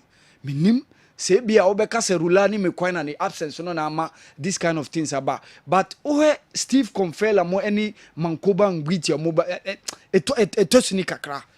In as much as new players like Tashrik Matthews Mwaba, a few way Marcelo Allende is performing quite well. Injuries about the back line. No, Mutobi Mvala have not been consistent, and I think Grant Kekana has been the one who has been holding for the back line. Oftentimes you see selections, not changes a back akra, and then it's been Tapelo Morena. Tomorrow is Kuliso Mudau. So at times inconsistency, I yet much of a big problem within the Masandawana team. But apart from Obeka, in as much as we know, still say you. I fancy the Masandawana as the favourites for that game now. No, any an easy game there because Coach Nasreddin Nabi Asheshe Kaizer Chiefs team no pa, and they are doing very very well this season in the South African PSL. So unfortunate for Masandawana, say at least yeah, but this season no, and you're more top on the table. Like how it used to be during the past 6 seasons. No Mojiji League. This year has been Orlando Pirates, but they are still fancying their ways to get through and come back into the limelight. Somebody try say, "Omobisabe defending league." No, but game no, a very very tough game. As a Joe, honestly, Osarenzoa, what ton tickets nina? The tickets were sold out since Thursday. Seju. The tickets were sold out. All the seats now. So a said, South African football has really improved, and when match attendance, especially share these big sites in some share either Masandawana make up Sundowns meeting Kaizer Chiefs or Sundowns meeting Orlando Pirates or Orlando Pirates meeting Kaizer Chiefs. Yeah, na games numbers very very encouraging. So your FIFA the abase 5th December next month. And Omobe the group draw for the 32 team first ever FIFA World Cup now. Numbers no akosoro na yebenya 32 team no. Almost 5th December and Omobe draw no. So what has sport now all the 31 sports no have been filled. Aka only one sport be and that is ye train Copa Libertadores ni obeji. So finals no beba so on November 30th between Atletico Mineiro and then Botafogo. So it's an all Brazilian affair in that final. So Niobe we no and Obabe cut the 32 team no. So Obabe last month in a FIFA president Edibetu just say Inter Miami, baby Lionel Messi ni Luis Suarez mono. Omono Mobe the host club for the tournament no. So all the 31 sports have been filled. So aka the only one team I here train and so by 30th November now the 32 team sport no dia. So 5th December and omo draw no na omo dia tuja say FIFA dia tuja say ye bema kwan say going to the tournament no club bia betimi nemu 50-man provisional squad. So last World Cup they gave it an opportunity you can name a 55-man provision squad. Yeah. But when going to the final tournament no the obeso so about 26 and that is the number allocated. Omo the one rule bia ba be share tournament. Omo say after quarter final say o yellow bia say jo be cancel. Okay. Say o say play bia o yellow card omo be cancel and I think say it's one of the rules omo dey share the tournament and nanchi no ahye wo say a ball say game ni be a cap tied omo be call into penalty and omo say FIFA say omo be ma extra time akoso so say you players ni dey omo be fe bi pa honestly omo be fe bi pa and the competitions are about so especially teams omo Champions League omo players about national teams omo we are no about the 32 team expanded FIFA Club World Cup no say you ebetu omo pa. So this is what FIFA have brought with regards to how things have panned out ewo FIFA Club World Cup na nyame bo ebeba so 2025 enwa ewo the capital derby in Riyadh say you it was a tough game. Al Hilal and then Al Nasser. Al Nasser took early lead through Anderson Talisca. Odi can share first goal no around getting to first second minute of the game. Was it 3 goals came in that game now? Seju nina ye flag offside. After say Anderson Talisca shared the first goal, no, he scored twice. And Sejo, he was flagged offside. Apart from that, Alexander Mitrovic also scored Edima Al Hilal, but that one was also flagged offside. But it was a tough game. Honestly, we watched very beautiful football. Me game no, and honestly, we use a game no, live up to expectations. We players are Musia kind on that day. Al Nasser, Anderson Talisca, Sadio Mane, Cristiano Ronaldo, Marcelo Brozovic, one strong shot, Bipa Emma. Oka Al Hilal goalkeeper no and it was very good say Said Al Dawsari no provided that pre-assist before say Renal Lodi pull out Emma Sergei Milinkovic Savic ebeti kanu Al Dawsari MSC post no and the game was really top game you share na among for who say say Al Hilal nsa Eda Al Nasr so nti it was likely say no one better so but unfortunately Al Hilal were the team that were chasing the result before they even had an equalizer, and it ended in a 1-1 draw. Ekoso, Ewo, the capital derby between Al Nasser and then Al Hilal, Ewo Saudi Pro League. No say you. All right, our Mohammed here. So what's the videos kakra Ewa ha? Sanso and yebehwe enra game. Ekoso Ewo Takwa TNA stadium hɔ Hatofok ɛtoa mediema ɛwɔ takwa ɛkɔtea ɔmo ɛka mmienu a ɔmo ɛntimi ante emu baako koraa. Kingsley Nedi free Tamale or anytime Coach Ouattara is threatened with a sack, he wins the next match to calm the situation. I'm going to say Ten Hag. Ten Hag, yes. Well, when you bring us to say, hey, we want to go win again. Not 10% I come. Yes. Hearts of folk supporters, would not abutre and Coach Ouattara. All right. And you better discuss our game, no, and Chakrana fee, and then matches. Oh, Nina, no, you better and 2 games, right? Yeah. And Saturday. Yeah, next Saturday. Okay. Say not 2 games, but 2 games. And the young watch now. Games. Oh, Nina, no, you better say. As a quarter, I have to folk, Baku winning, not Baku so expect this one to winning. Yes. Especially Ogumakwako losing the first game of the season. And he lost against team and no so one winning game. Not that form. Yeah. So Ochina de Ogum FC ako winning a war takwano. They pressure never got to concern so winning. Yeah.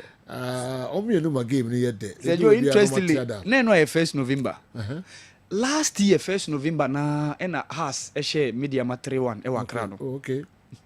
Wow. Yes. Mr. Safuaje, anyway, about it today is exactly 52 years. Robert Mensah was killed. I see. Guna Krofonso and Franco Naro, Niwofa, a friend of Mr. Safuaje, or they about 52 years in the end, and Robert Mensah, 1972. I see. And the research and I'm saying, as a Kotoko, because no. Or Penmupa. Yes, that's it. All right. Yanko was a videos kakra modiaba and sana about the 2 discussions no so.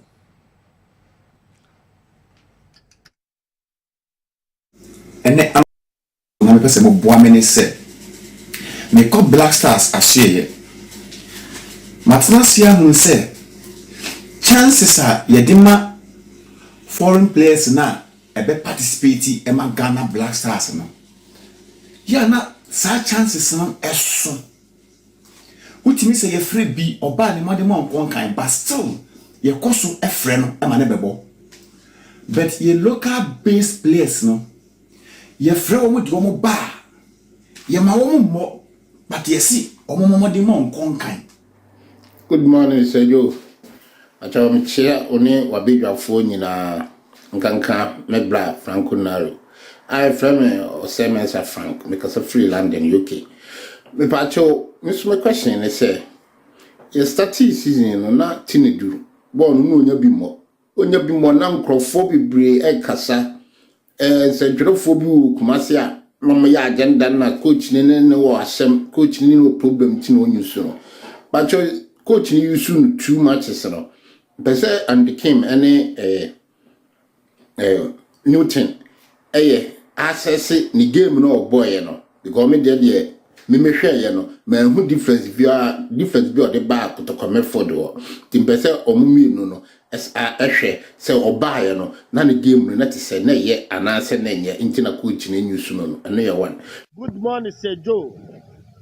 Anopai de me chacha mu nyina me tia no abadwafo nyina if I tell friends so solution me kasa free ni wodi bia.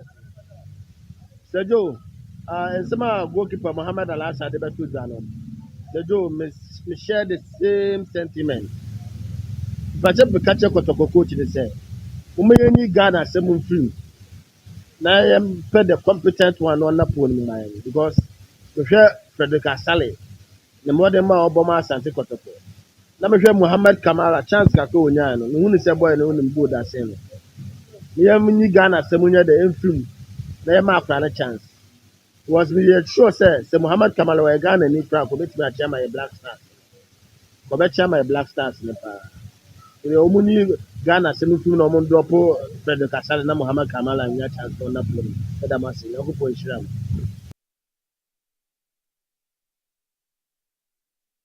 Okay. Yemra na yemfa first batch no NCA. Okay, yemhwe next one. Sergio, good morning. You're from America. Make us a friend carry.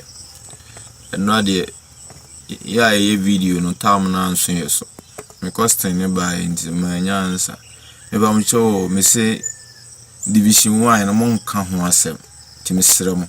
Mo mame zone 3 league table no why. Me pam chewa. Hello, good morning, Sir Joe. Pilato ni mkase free asin fusu dwa so. My question is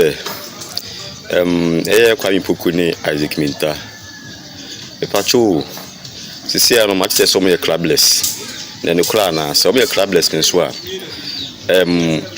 se kese kotoko register ma ana say omo hia omo a omo tun register omo no man bo matches abla yewura week 8 mu ana so omo betwen na January transfer ni bia and betumi register omo magba na another question is if I show omo say the match say coach Ugum say nka won hia Kwampuku service but as a mintamum no krebe ni wum pam chompa chomamu ai. Good morning, Sir Joe. Anopa de me chacha mu nyina me chia no abadwafo nyina. If I tell friends solution me kasa free ni wodi bia. Sir Joe, ensema goalkeeper Mohamed Al-Assa de betu zano. Sir Joe, me share the same sentiment. If I tell the catcher kotoko coach they say, "Umeyeni Ghana semun free." Now I am the competent one on the phone because the Frederick Asale, the modern ma Obama Sante Kotoko. Now Muhammad Kamara chance kako nyano. No one is a boy no one board as same. Niya mini Ghana semunya the infilm. Na yama after chance. Was me sure say Muhammad Kamara wa Ghana ni kra ko betimi a chama e Black Stars. Ko be chama e Black Stars ne pa. We omuni Ghana semifilm no mo drop Frederick Asale na Muhammad Kamara nya chance on the phone. Sergio Laka. GME. The best. Me and don't you for it me question media ma e watakwa. Mania Jim Dru na Juma ntimi andidi kra na madam. Mania Jia Bruce. Sergio. With the house of focus to match question media ma o. A next game. Must win. If they a fan from your fan. A win kwane fire near Sergio Pidasi. So Jonas, good morning, Chairman Moro Phones Enterprise, Asaman Kessben. So Jonas, Ipacho Legon City, or boy Ghana Premier League. Ipacho say about Legon City, or we see a Pacho no Division 1. Pacho Boko Zone 3, and also Boko Zone 1. Pacho Boko Zone 3 and also Boko Zone 1. Now Pacho, as I'm saying, Kessben Passport Moja, skill. I just say Mojaye, I don't know, it's a Antimon can. Yes, yeah, it's Kakudimono. I do it and here. Timon share. Sergio like a good morning. Say, Bonshika, I have for Kenya. Say, as I'm between my Benekaka, I make a quack between him, said the end of Manepa. Say, and I say, so will be both Argentina national team. And I say, will be war Barcelona FC. Eya na enipakro no eye meten so be cancel powerful Ronaldo ho especially say bia wo Argentina national team ne say bia o cancel powerful Ronaldo anasa o kaso ye idol anasa o ye ya eye den na em say sa fa ho no no nipakro no onya kan e wo na Argentina national team because wa cancel Ronaldo obi o Barcelona onya kan e wo Barcelona team nim because we can't for Ronaldo. Until you want them, so we can't for Ronaldo. And so share, some share Portugal national team. Say you, I been a bit more to me a pressy Messi, a bit more to me Casentia Ronaldo. And so now Ronaldo, everyone Gina page back so a bobo. Lily, a bra, the entawanta will be our MM. But you know, one man, you know, say, then it's hard, you know, a team. Wango ntisi akwa na obi ko show 2-1 obi show 2 goal bia obi timi show 2 bia ese waje 3 points na fi ho yesterday na players no mo doso on rotate players na mai on sesa name na players no mo so te bench o munya bi mo no on fo mo mram no mo so yen head o mo so betimi aya mai ana afi ye goalkeeper no so yesterday prosper ogum o ma camera so na goal ni bi mai why because on so ba be some crobia on so ba be yedma entimi konko ba se da bia no na one goalkeeper ne sa na da bia o da polim sa da bi o ma camera no so na bi na competition embrem. Good morning, Sergio. And I put behind here. Meeting the Eric, make us a freak massy. Sergio, my problem kakrani with Newton Latte. Me person who say, didn't na all this crazy kotoko team no amount of who team ni weakness because se wo bibi na se bi anka do team na me suggest say enka bi say obetimi dey technical team na say bi obetimi dey improve players na than say what baba now abetna TV so na watch coaches na who kotoko weaknesses esa na what team no share any Legon City's match on the striker Oma map strategy to at least to hold him well who born so Nina say last time no yet we be say kotoko team no open say unya striker no person with me boyfriend say because ne ho this what they not to form this why he say it's a player bia ba onim say what can asem na manate me person me say Kessben maybe a Kessben TV any Kessben radio true no ebi na mo studio ha munni nkofo bebreti na almost dey your team nti so yes na eka ye bo team no ho nyina no na be ka ho because me bomb pa say me team enwini Joe acho me chiamu na mo do mai nko am ka se free bedu acho and the came ka chance me say platform agree abroad platform na farming to move me say na boys ya yashi nema mu ya denti yentimi nya bebe ye hu ne ye 1-2-1-2 bi just me da wase acha and came to me fana kacha wa say innocent face na ya waye no wonjai na innocent ne ya bro so do amas Sergio mema woni umpen fa wono omo studio nya good morning ene wa hwefo nya omo Ghana ya fra me Mohammed Sharif me ka se fi ablema agona awo KA municipal mu Sergio, my question is EPL and Spanish La Liga. No hina Liga aya papa. Since you say EPL any La Liga teams of more Spain to say Barca and Madrid aji Champions League do pa. Na teams of more England no omo ajibi kese pa o say 5. Aya Liverpool any United for no. Na team back was Spain aje dodo se no mu hia then league na ye papa mpacho and the camp emboa me pa e was a question. Good morning ni chawo ne abajafo nyina me pese obisa abajafo no say and the camp say Franco any Awa Mohammed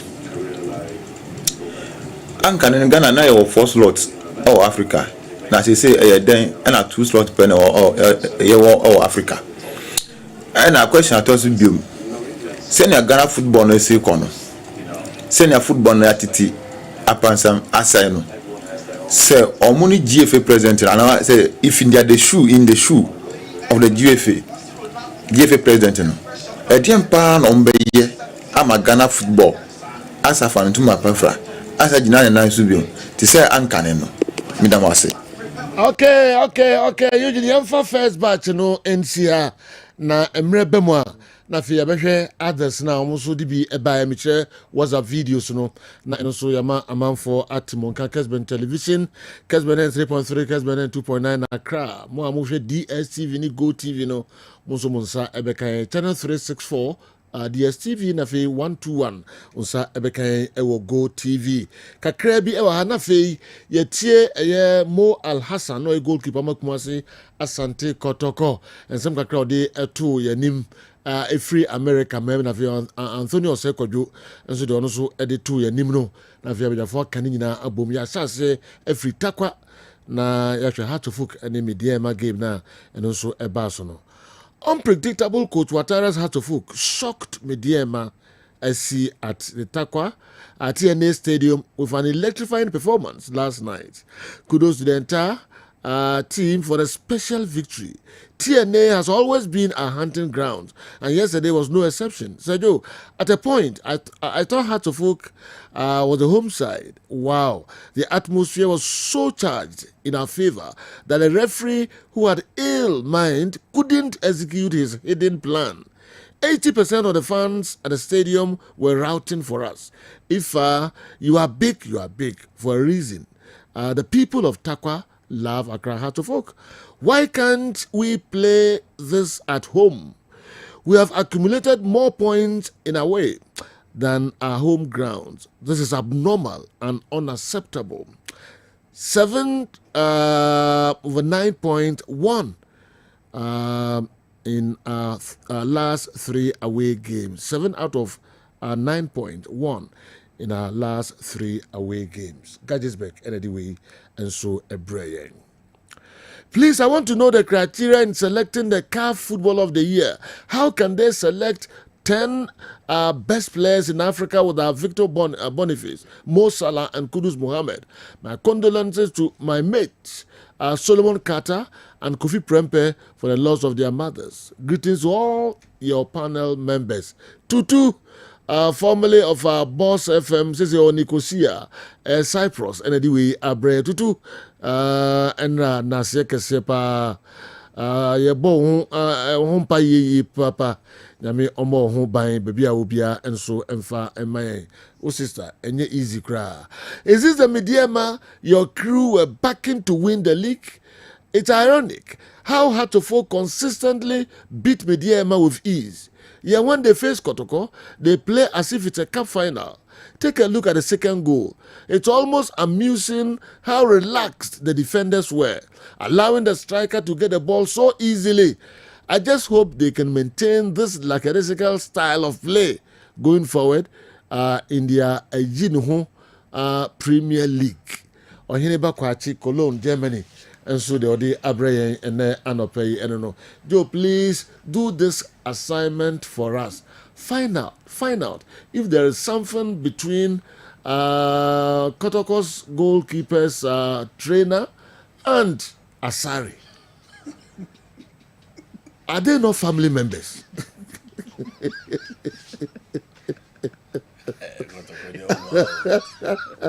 if Najau ni Asare, they very much from Jabako.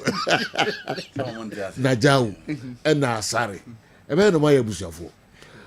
Okay, but my possible. It must be a week warrior, and I can't boom the deal. I come in said way if free. Is it Mankasimana? Okay, and then so a day. By your first message, next jam school message.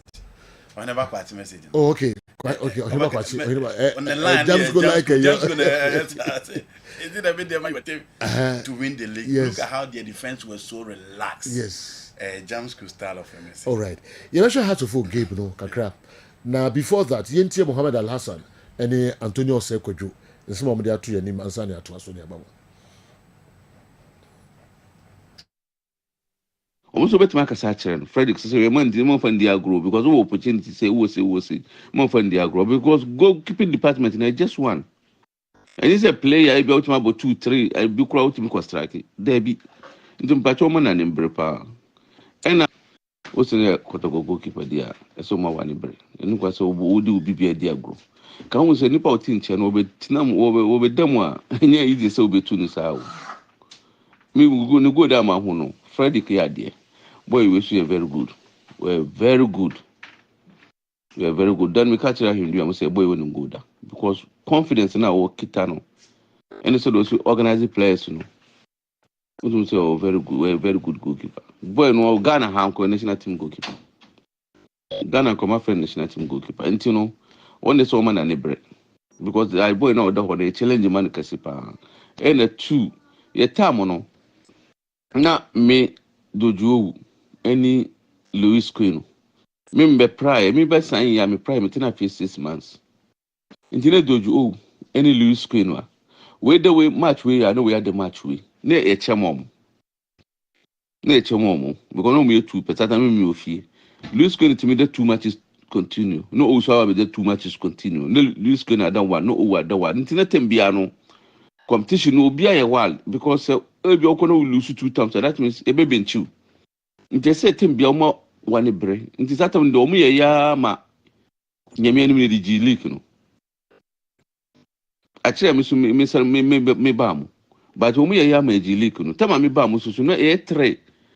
Tama me me say to member na training too much competition wo ho into no next time me Matthias ese no blaster oh so Matthias wo blaster Luis Kenu so that time no to friend blaster into the competition my any pa me ansa no na Hans no Hans so ni say good person yen o mu nyina ye national team for into no waje woni wo che no o said was che ma ye no say na me da Africa no na me e call Algeria na me ko collapse ye into me buy no will take you over into da Africa na ma bench no na leak is me so me da leak ni nyina leak so me da na Luis Kenu bench me sa na ye ne sama nti ese ya adwuma ma nyina yenya national team boy ya ma obi atam so obi afiri nti no wanya ne sa na ewu esi wonko adamu a ese wo ma ne bere because a big opportunity ma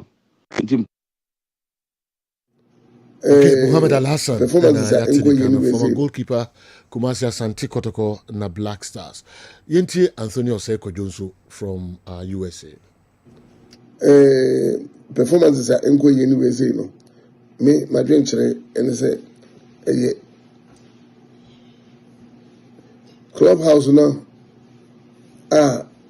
omo a deep place in Yakugu no emwa because nipa we have found the only prison uku trainer we under somebody uko ubefuza we under somebody you can't go nowhere. That's not right. Say nipa mo bobo no do do na ware do do no ani omo ayirenom anything na what will be yire amani be di baby 1 year and as me fan say 5 months 6 months onko na yire ho da onko ne sabi say oba be ware no so mo ware kwa na obi a serious girlfriend no omote ho na obuze dey ni bisi uni na mo tibo mo she obi ase security ti ano ubi abonten grade no na ofu say pressure we na no we ja dey abobo no uni na dey fam abobo no etimi dey e ka me nko a e ka di obetimi wo yire na ofisu betimi na yire beta man yire beta na nche somebody na zakwa na man yire beta na nche and beside that na so krampo no ubi wo ho a o se ubi a wiase na wono kwa no ubi ani se dusu bono ehu ni brafa ubi ko na bibi ko no be ya ontimi e kwa ya faso o ye no ontimi ne o ri number bi timesere ko to ni aso nze mi de nka me ko madwena nka yinja wo mo o ba baby a person o tere bia no o hai dana no ko tere baby na to baby no bia de o fi se o be tere club house no so no na ko tere club house somebody say Morrison okazo somebody say okaze on the track club house well right because no two am ko na mo be ni na no you police room mo ni na mo tu mo di camp nkomo mo di nkomo asemba okoka bi pe bo ze ne dia ko na sabi panyine no so no afani pa no ko no time intimidate me nko ma dwen chire kakra nse ebe ya enka na say after this season no and I be component this season na crampo no mumma obi akwan na nka obi en penny time maybe opposite to be on track and if you na be do training we under somebody and on the awesome right we be an also we na ukufia we be so fa kwakotra madwene. Okay, and some no doso. And Emre Makwan ma yenti ni nyina ene anope. Anthony Oseko former goalkeeper Makumasi Asante Kotoko ene Black Stars. All right. Yamra na yemesha hatofo game no kakra na fe. Enra da ikeke mu kakra nkra no se mrembe Makwan dia na ro de enra wan kasakra na afi yahwe omuso a omode messages e ba se kanina na clubs a omo wosika na omutimi top players papa na omo winning trophies na de no enye efis no na bua omo na omo a na sponsorship ene esikafo ne ade omo handle team no omo yi omo sika di wura clubs no ma clubs no eye big the clubs person we big na utia players car enye FA no na do ani koto no so obeboa o club no ma ababa ye big. It is a clubs no nkoso a Argentina manfo mo blame FAs no. We know nyina yensema ese ye hwehwe ho enkomo. Naro enra Gattisberg describe how to folk win no as shocking. Yeah, sir, na say yeah, okay. General, obeti my friend is shocking. Okay. But football no sa na mani timisi. Nwanwa, ni nwanwa ye ne say mediama one team ye gidi say omo ye strong, especially at home. And Hasbrook in recent times have not been good performers away until they Omokoshe Young Apostle 2-1. And I think so many dreams about draw 0-0. So has a free crier, yeah, Nedin. And this is not a Hasbrook team, general performance and also. In Tiomo comedy, mano. Mijidi fast a Hasbrook fan crowd Kiteska on fan Kotubet and Tahasage. Said they won't expect it so winning no sha. Your friend is shocking. Okay. So for me it was a shocking performance from Hazard. Ushe game they were not the better team. From the first half when I didn't know. Mediama create chances the pressure to see almost but Ushe Mediama maybe new Benya Brain Huajuma. A long ball now they are caught. Obonso defenders, you know, Akabum na has at what. So for me, Mediama played. But Hasselhoff really took their chances and Omudinya win. And they are very good for the team as well. So we last 3 games away. While we need 2, I draw 1. General, after beating Young Apostle, only dreams about draw. And we call Media Markoshe. They are turning out to be good performers away. And it's good for the team. I think so for the first time this season, has about the upper part of the league table. And it's something good for the Phobians. For Mediama, I think say Oman to me and J League na Oman compete here, they will look at this game again and realize they caused themselves. And 2 goals I think some Mediama defenders first goal now. I would say player no etimi take Mediama defense Then the second goal was even the worst.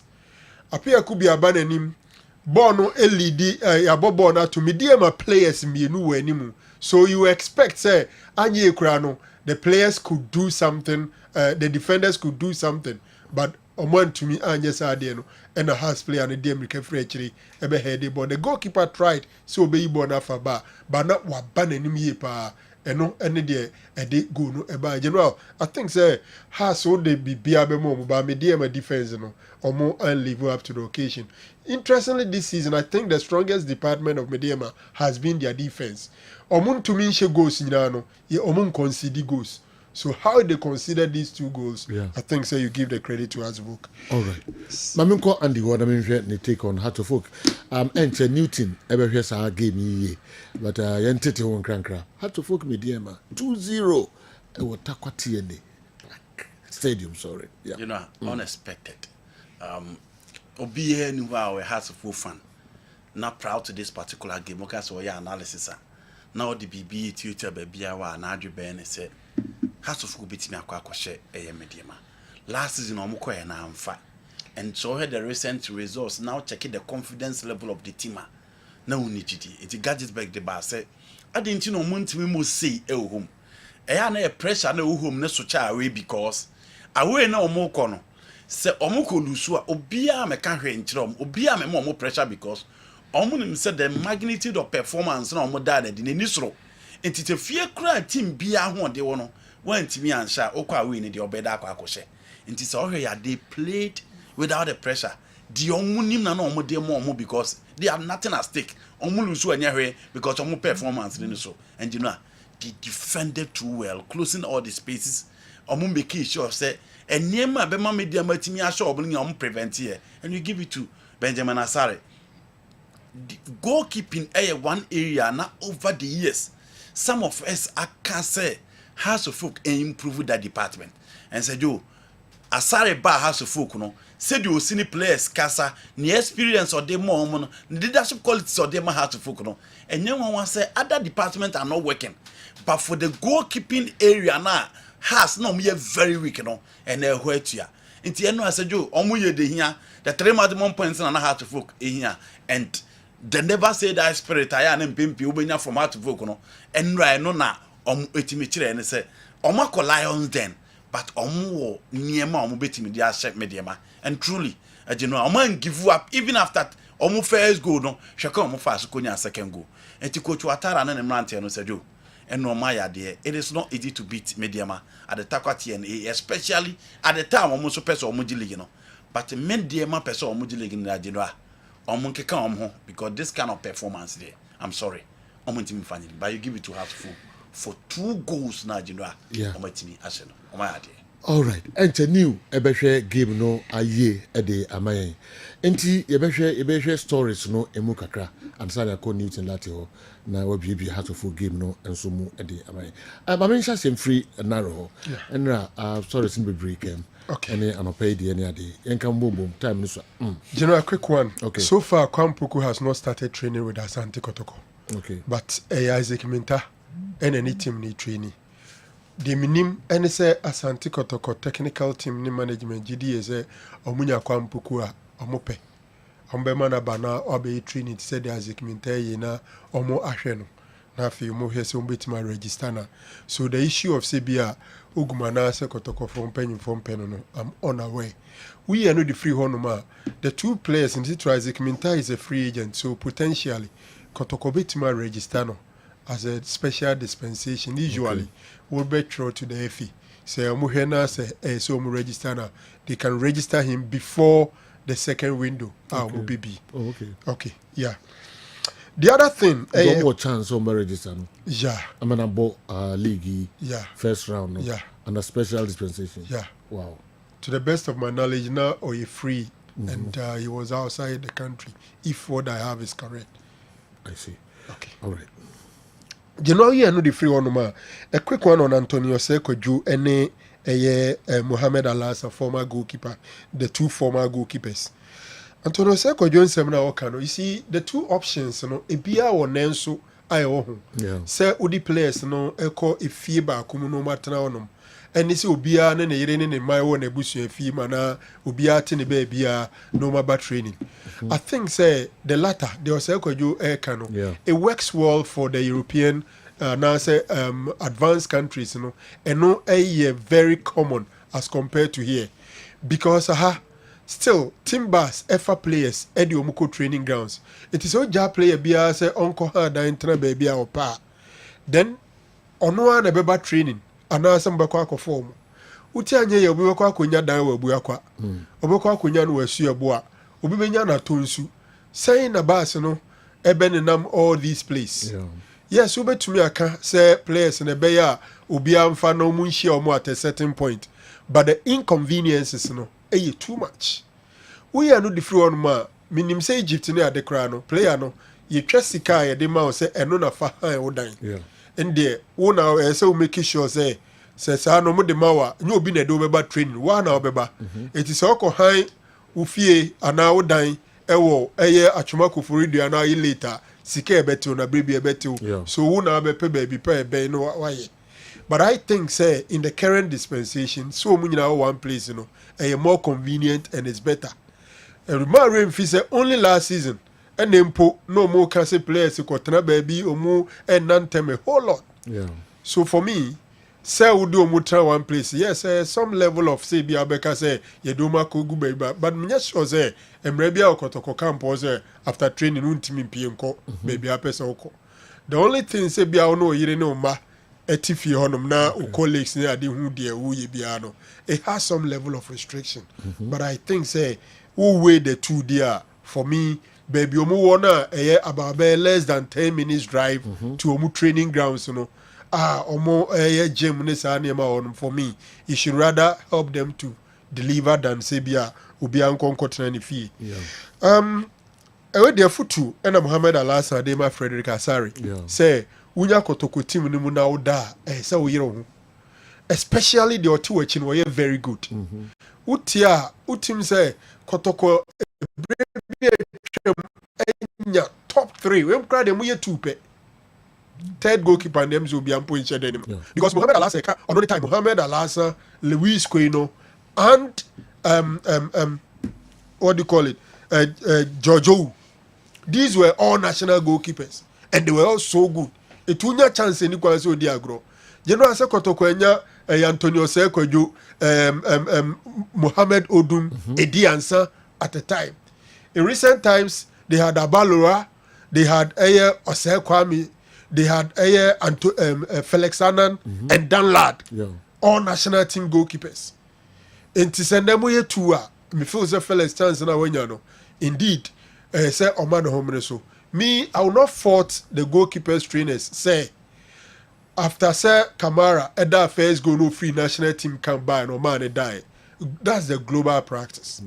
Say the number one of a team or national assignment no be done over be them. But I think that now no game we and I'll bet to make say it be a why mistake mistake, so maybe they want to give me a rest is in order. But before a year the number of mistakes now you're consistent or repeating mistakes in this it is obi mistakes all the time. No, there should be a chance. Now number two, you're very good. They should give the person a chance. I didn't think that they be or no they be out. Why? Into the people say na jau the bush you no. Yeah. Before this game, I saw mistakes in the doors, sir. Oh yes. Season. Oh, throughout the pre-season, yeah, didn't know. The mistakes. Oh yeah. Against Mediema, you were there. Yeah, you saw him. Yeah, against Hartlepool. Against Hartlepool. Same thing happened. No, General. A president's capital. They don't call American. Yeah. Yes. Yeah. They are consistent. General, I will buy the decision and uncle for call. So Muma Kamara no so chance. That's it. Yes. Kotoko supporters. And they say Omuji Tum say when Maso Kunedu gave the chance to Kwamba when Felix Annan in the course of the season. Bepim the microphone fan chamber so Kunedu say and a Maso sooner Felix Annan send the performance. A performance. Sana Kwamba was not delivering and Cordon Beba. Fine, but and then your performance, a man no change, in the middle of the season. And our brand team. Oh, yeah, no, so wedding. Yes. Who call and do them no, he's performing. The performance is in here. Yes, be a goalkeeper and a yard intina or the Kwamba them. Nemum, no, here no. Kwamba they available. And I'm not getting them so disappointed. One disappointing, so Kwamba was performing. The performance and a more drop Felix Annan. So you are looking at performance on the part of Felix. Yeah, can we know? Yeah, they share a salary and a different. Oh no, sir, no, so I'm fine to say Kamara, no, and yet they now know better in the performance. People will not call for him. In the performance in the the two, but maybe I'm not by going to say Felix was not dropped because of poor performance. But when he left, the other them was given a performance, and the man came. Okay, Mekai has a folk trial of Ebendida, James Nano, Samir J. Battles. And your goalkeepers, more than 2 So for me, I think Kamara may also have to get his chance and let's see how things pan out. Not to dismiss Osekojo's concerns, some of them are genuine. But I think many players even struggle to afford rent in Ghana due to low wages, especially given the high cost of apartments in Accra and Kumasi. Players should actually feel motivated by the support their clubs provide in terms of housing. This shouldn't be a factor that impacts their performance. Some of the players didn't even have such opportunities in the previous club, their previous clubs, but became relaxed once they are offered huge wages and such incentives. However, I do believe that our players lack sufficient motivation to perform at their best. Spot on. Super. Spot on. Yes. You know, players in Ankasa have more chance. So be a more be uncle there. No on means in family training grounds. A good number of them will opt to stay in the camp. Yes. Be brave up to say what to hold no more than you light bill, you water bill, DSTV or Jimmy, yes, I more. You know, say no because the price. But the Rangos omuti fear so the teams in the same 2 hours. Say the person obi name of freeze I need free even so be cause accommodation I'm say accommodation there. Baby I bet him okay, nana your time. Ebra mo break your year say obi a packing in here man kono. na yes omo rent it was still the club that was paying all those things. General, and come me ne buy a week mu na ba when no buy in the form of question. Say Ghana, so VL a breadru say go for VL. Na would it be the panacea to our problems? And I know the best solve a problem, na. General, the minimum is a VL no. So who put proper VL structures in place? The last time I checked, now you need between $150,000 to $200,000. $150,000. $100,000 is about 17 billion. But the more a relatively cheaper one, who use OB van and it's a name no. Okay. But the question is, and no necessarily here ana. My answer is no. San Komudi on VL, no, there are some basic things that must be done first. First of all, Selkofa VL ba. Now that's what FIFA referee 1,100 in a league game. General, unyeshi. Yeah. 1,100. Nano na make us imagine say Kumasi referee se kwa Accra could match. What for dropping a free fee by VIP? Maybe a 30 cities or 20 cities. What for VIP 120 was saying I could drag. What's half a Biako stadium? Ube we no nache se wo kronkwano anye ye krabe 200 deko. Wo bankwanye be 200 deko. Na omo konso a anopa be 10 am and I saw omo pre-match. Inti asikyere ne se se ukoduru anopa no na watuma ko pre-match. Uwie a se ni yiye mo se ukoda. Now rest. Yeah. Ne drew 1 o'clock there about na waba. Sakra na ukope baby at the hotel be a wanya cheap around the stadium area no. Maybe some 400, 500. Inti 1,001 no. Ube we na kase. Okay. Inti practically si ye wo sika bia si ye hwe na referees na ketua no ye pegem. Enti sa club officials be koso for players TNT and no accommodation ho ka. Ye ni menu zuzu so. Ye no zuzu oh na general o ko bi ho. Na ono na afa o case ka o de bae. Who we are the o de beko. No sa pe baby am wada. Yeah. Uko jina park ni so a. So enipa. So a big club officials in the crowd here or sa pempena ma. Oh say enyo. Why she ya? O request ya. Minim asema okay. No referees. Referees obo free ever handle matches for Ghana ha African referees. Back Tadwe Black. Open ba mo sa pa Tadwe man. Ayi neba. Sure. Unim de e kan me betra anye o. The best asema o kan de. Oya ko be privacy. And it's na what does it move here din? Na be mo be here but I say na ka obi generalizing say journalist mo ko say na mo ya. Oh but obi be ye obi nye. That's it. And obi be ye obi nye. Ebi na ntina mam ye own. Bakala. But the issue now. Oh yeah, mama can some just bema. Thursday or we catfish. Second day also tilapia. Also tilapia refi.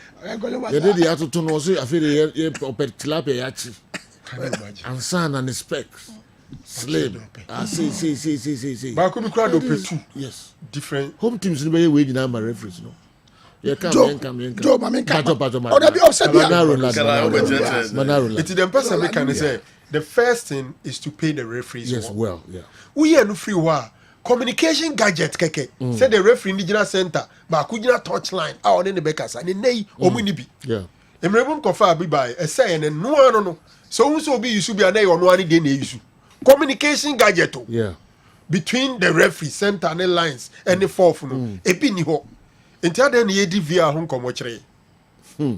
We are not the free one, my general. You need constant power supply to be able to use the VR well. Yeah. Constant power supply. Na ye stadium ni ye dum so ye me ni nam. Game ni ko so akoye ya be ko be dum light. Relegation. Stadium honum na. And do be dey ba say VR room ho en commodity. Wow, look at this. General. Call back. Oh, say, General, Yanka say nya de power, but yenye ready. One thing is security. Yeah. Security. Yeah. Look at our stadiums, you know. Sa aye pay side no I would monitor ne kra kwisi no. Bambo ne te say. Yeah. nkurɔfoɔ ne kurom no sɛnea steward ne amanfoɔ gyinagyina ayinim stance no mu wonya time koraa no wonya quarantine sim no aba hɔ no obi bɛtam adeɛ no de akɔ enti general nokwasɛm ne sɛ via nkɔmmɔ no nkɛyɛ but we are not ready. One, the cost, lack of constant power supply, improper what do you call it, a lack of basic equipment for officiating officials, and the bad remuneration of referees. Yenye wenu nyina nwe ya yenja via on komodi because yenye ready crowd. All right. Joe mama cover. You're in term na fi. Yeah. I'm say Franco meneno ya adwene on ma bebre ba va na de no. So hwe enoma etie na eye FIFA and a prepare man member associations. It's a question prade no di kan ko pribia. E bedu e sa ko fa ba e be you afrim. Many omo ya adwene so mo ko pribi for that chance. Because ya koto ho se Ghana ko pribia. Almost catch there but me sure women's league na va. Yes, because of say no omo won e bebrebe. But here dey say now no FIFA e dey man member associations.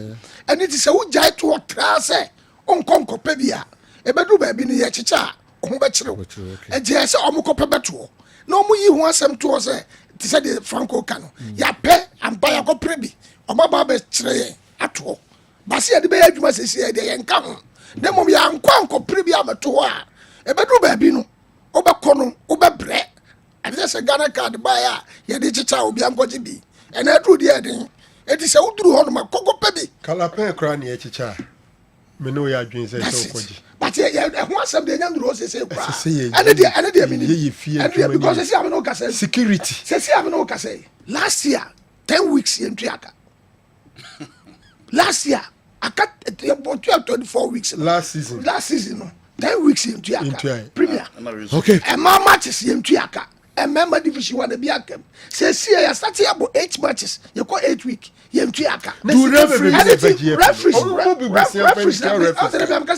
na preference games no eboa efe no since 2014 if I tell you say a car omo de raga anything that do baby omo twetwe omo raga ntan it's not easy. Do you think do you think these referees deserve increment in their allowances?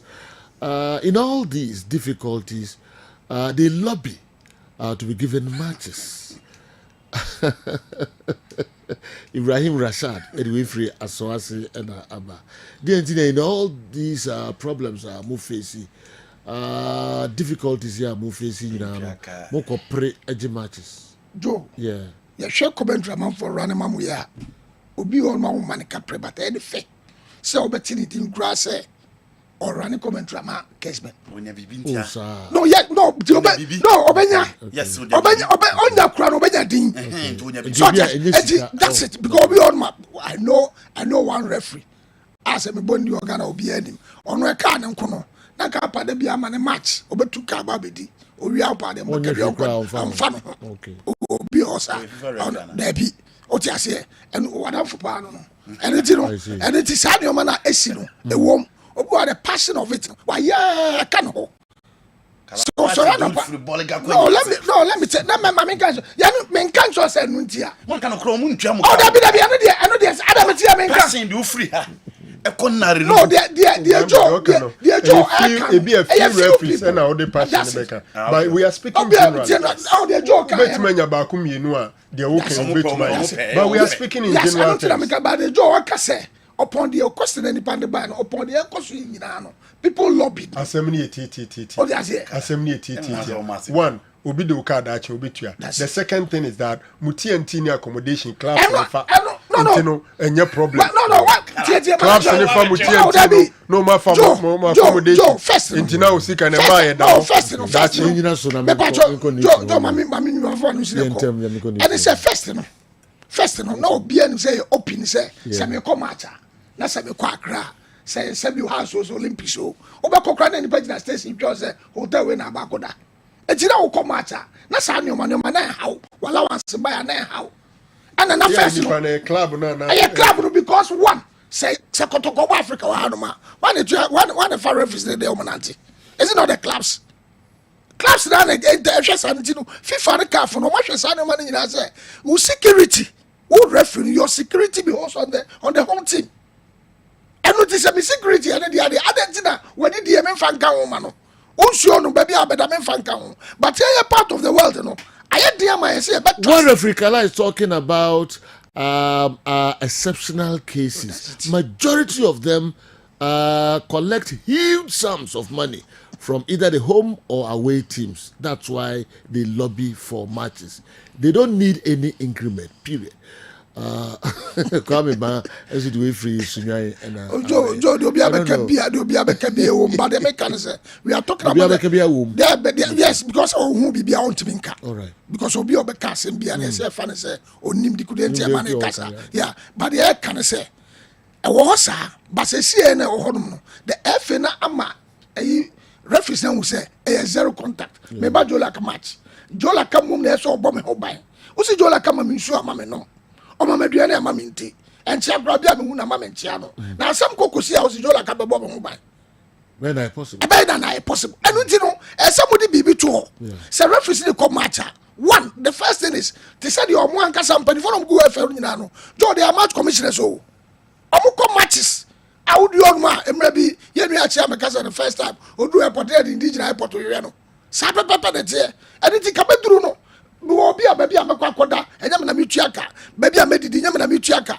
eti se referee de bedi ekoye no ma bi a ensa mfata okay obetena no atimi aka all right you are na many pano that's how go find no man we ka me ka ba na fi mama and the kem kwan na no so after clubs no any FA na man for kase clubs na here omo into players ni kenya ade nyina no e free FA no na binum so de show mo a enye yen komra mre ho a ye be hwesa issues no so na ya discuss ene akoda ketwa Christiana Adu Jamfi ene na Christy enya 2 years Christiana Adu Jamfi ene na akoda enya 2 years wow yen wish Christy happy birthday na me makoda onyini na omeye penimpa ne maame Manuela Opoku Apia ana busuani nyina zo mo hia kwadai happy birthday nyini be kese wate obitim grab a first lady kra na president ewo maimu happy birthday Christy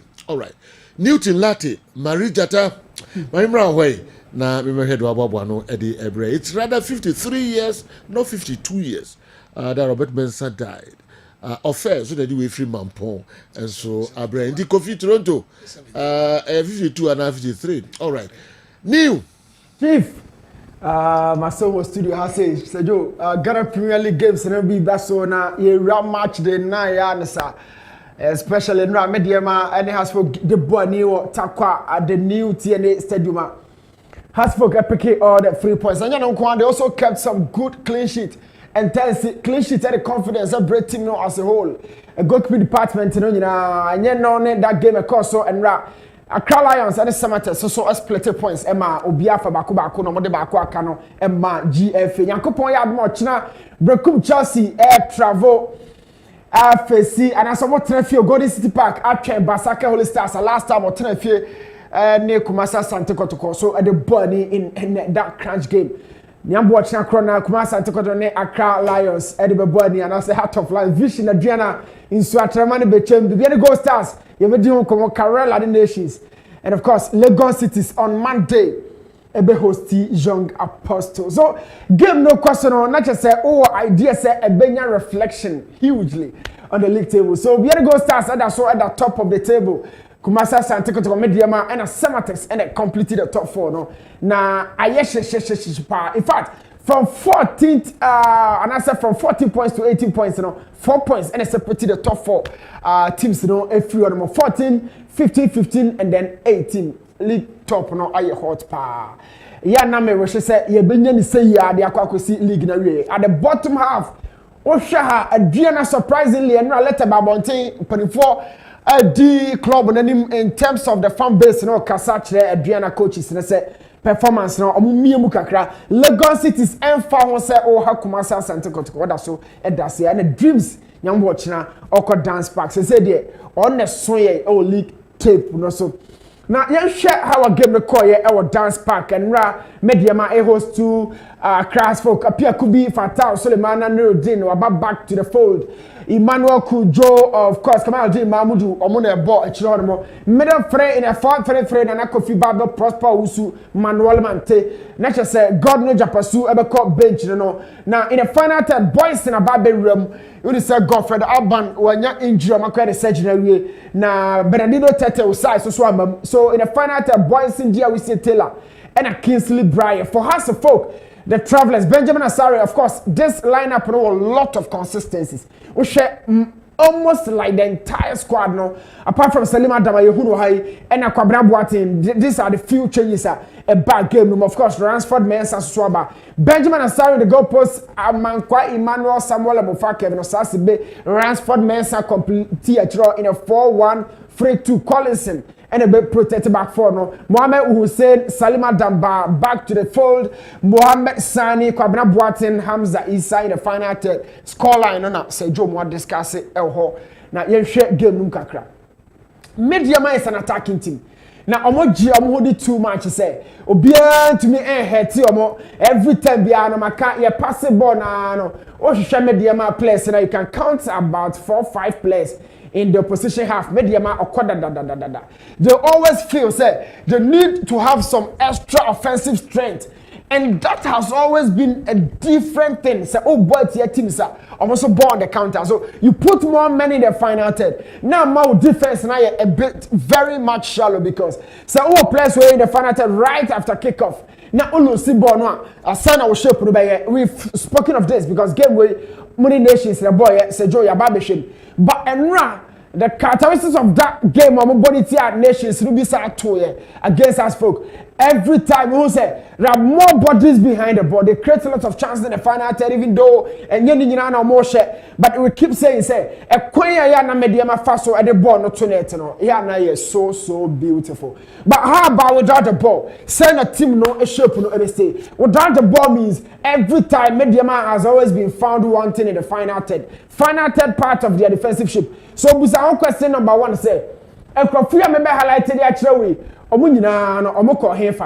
are always in the final third putting and creating a lot of pressure on the other teams. Na omwan kasa de say Joe omura fi say omukrom honom no omwe defend. It has been Mediama they chase games, forget about the structure, recovery structure ben na Mediama de beje ball na dey free opponent no. It's always been a similar case. So share games on Mabona they chase the game. Where is the structure to recover, especially in turnovers? So, Obama to any part to power, sometimes in the they make things very difficult for goalkeeper Apia Kubi. Whoever but them piano, and I'm saying Apia Kubi because Nancy on them. Yes, on one kasa issues are as so dealing with, but share map and draw a TV no. This is nations against Mediama. Now, all share the same. Now they are quite to House of Folk because I want to make sure the wako. Say no Mediama defend you. Team of person or league, you know, it's a 1-on-1. And but say the probability of you saving the situation is so low. So attack can be quicker or better. And now make us a chance now what the man will be a one show no. What the money powerful fra no the show. So against the nations it was 0-0. Yes, so yeah, but these chances were offered to teams that one punish show. Now 1-on-1 be two. Obeya kunye teams that omodi ombe punish show. Or sometimes we make a recovery, but a dangerous and highly risk recovery and away on the edge of a box. And I've always been asking the zone 14 in the protector, playing the bomb Mediama 6. Prosper, is that your job? Manuel Mante, is that your job? Every time no zone had it. Yeah, not the how Obia who are the wait me up chance said Mediama. The protector, the anchor that has to hold down the defense, you know, and doesn't exist. And only Konya Mediama first to see the chances, thereby conceding a lot of goals through this idea. So sometimes yes, goalkeepers no more issues, but the sequence with which no more conceding chances now. Keepers no say baby, I mean watch this chance. Omo top on the day. Had it not be the goalkeeper, that way at the net no. Are they defending? Now omo defending. Where is the organization? Everybody is focused on baby above the wall. And usually this has been the Mediama team of the defender. But this is the reality. We are attacking team one. Have a balance with that of defense, you know. Have some level of stability.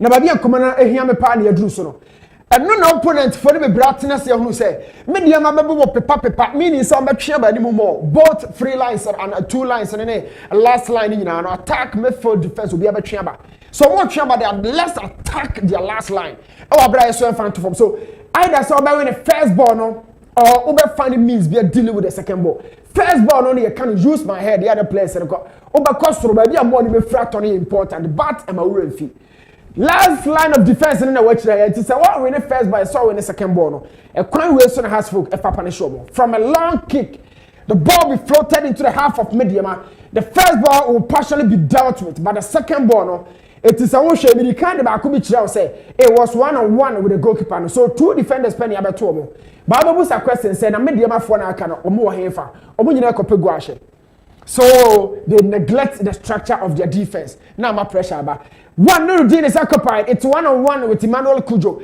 say a BT defender where the goalkeeper has to save the situation this is the sequences of which media faso e consider goals no and one thing I mention on so they say your league na here born every time are full of counter attacking teams and until they say oh call this one why very careful say me match you hon no dey na betumi asi hon so this was how I made them consider a lot of chances this season and the opponents to be so Osha Samatas dey insu I come boy and here for the fool Osha Samatas dey insu shall also say at the end of the day the same thing no NBC one thing is that Osha kwa house folk dey nsa and I saw dick chance no comedy am half one man it was a day full of surprises and obi message or send by and said na oh yeah surprise no don't be this was the same sequence a man smart secretary chance omo the omo ntimi am punish omo and at the end of the day no a similar thing has for the year I feel say Joe member wo ha bo atwa ho kakra na me niam na ha me wo ha kakra na technicians na hwa ma me quickly na wasa aba no so how me person me chere ma ade ni sisi no ya distract me kakra but oh okay mami nso mo ha quickly na yembo boso kakra na fe ekwan be ma asan aba o ebiom league matches no kra no yen said that enhwem enti Andy in some no kakra be 2-3 minutes na enhwe league games no 2 minutes out sai so 2 minutes okay first of all me can't say the FA should make Kotoko better they should make Hasselhoff better okay Obie nim and said you say question what busan over and over has he raised concerns about making the league better eya na obusa say enti ha se kofem Kotoko kofem Hasselhoff Africa omuntimi nko Kotoko Africa no mko omode bonu nso ani no ye bitimi ablemu the FA na da bi you know say ha timi fa 3 coaches a year omotimi fa 4 coaches a year omotimi so omoni goalkeeper na mode boss ani no still be keep their goalkeepers omotimi to 4 goalkeepers in one season omo league na da bia omo she revenge no how do you blame the FA for that but on the whole ye woniema FA no betimi aye to make the league better enti e na obi say e betmensa ne Hariza Komo na omo aye 2 teams na omo 2 teams ne wosoro no because of sponsorship and also sika na be league ni nana you know let's not restrict the discussion to Kotoko and Hasselhoff alone the FA promised to make the league better and you know say oh yeah penny now the league ano na see into players car it should be a concern to you it is the reason why you cut TV rights Premier League any La Liga mona you car you players car kese and say do ehokra no ombo TV right a coaching teams no it is paying 1.5 billion euros and this car a TV writer omo de ma class no into Real Madrid intimi nka so omo skantu omo nyibi elsewhere you de buy ye de ha sedo ye ha no ebi kura ni hompo and a class nketu omo ntua players akese no omo timi anya sika ni bi mpo de atua players de ka ebi mpo ni ho and a class no omatimi dia finance eye omakwantuo omo de border Ghana Premier League no sponsorship no you need headline sponsorship said you again you need TV rights sika omutua for the clubs no for them to prosper and from that angle that is where you can blame the FA say players no omo bobon ebi mu ayi nti omo ka ebi makatuesa Samuel to dia na oba aye o ka say division 1 say na also omutua Premier League say no also mutu and no onyo no bottom scan or ditua but all structure very well said the buyer players who ben high omo na clubs netua and let's not forget omaka said the subsidiaries omo dey ma teams no e wo feka foto no se teams no wan tia o players ka no eduru ho a omo mfa ma eye u team no but they will rather use to pay the players e ho ne ba bia me ho President Ketio so Krekuba be pega eye FA president general. There were promises. Or the car so Obama League na better. How do you make the league better? And then we are talking about VR. Say Joe, your ball league na say 18 weeks in 3 air referees. How do you make the league better? Over there no league na better. Untimi. And those are the areas I tackle say. Sikani league in him. General, what happened to igniting passion and creating work for all? Creating work for all near the idea. Anyway, Sikane way, so what now creating for the club to share. Where is the money? Where is the autonomous league? A honey area ye can wasem. Say areas a Bema league na ye better. General players ye bosses in area. Yen kofa 5,000 and 2,000 more players no. You be best referee, you be best coach. You can't see the coaches back. All those are the things that you do to make the league better. But and not just Kotoko and House of Folk alone. Into your league, you need sponsorship, TV writing, Koye, Sikanim and the smaller clubs are suffering. Kotoko said, "Oh, it will miss all here sponsorship to make the team better." But even today, now sponsorship in one crowd, Kotoko any problem be. House of Folk, Shesika almost saying over the years, it implied they are not recruiting the right personnel for positions. Into Yanka say, FM first camera, na Kotoko ne atimfani omutim yi. But generally, and you promise to make the league better, no, you and the signs are clear. Your league now, you're born general. Untim can see league near better season after season. The test I pass in your league in the to say the pen. Those are the areas that the FA needs to work and improve that department. And they got to and have. Okay, Mako need to let the marriage that I want to marry. Now at was my NFA our league matches no and so emu. If the Ghana Football Association takes a cameraman to the World Cup in Qatar for 3 weeks and pays the person $50,000 and pays referees 1,000 Ghana cedis per match. Do you think referees are fools?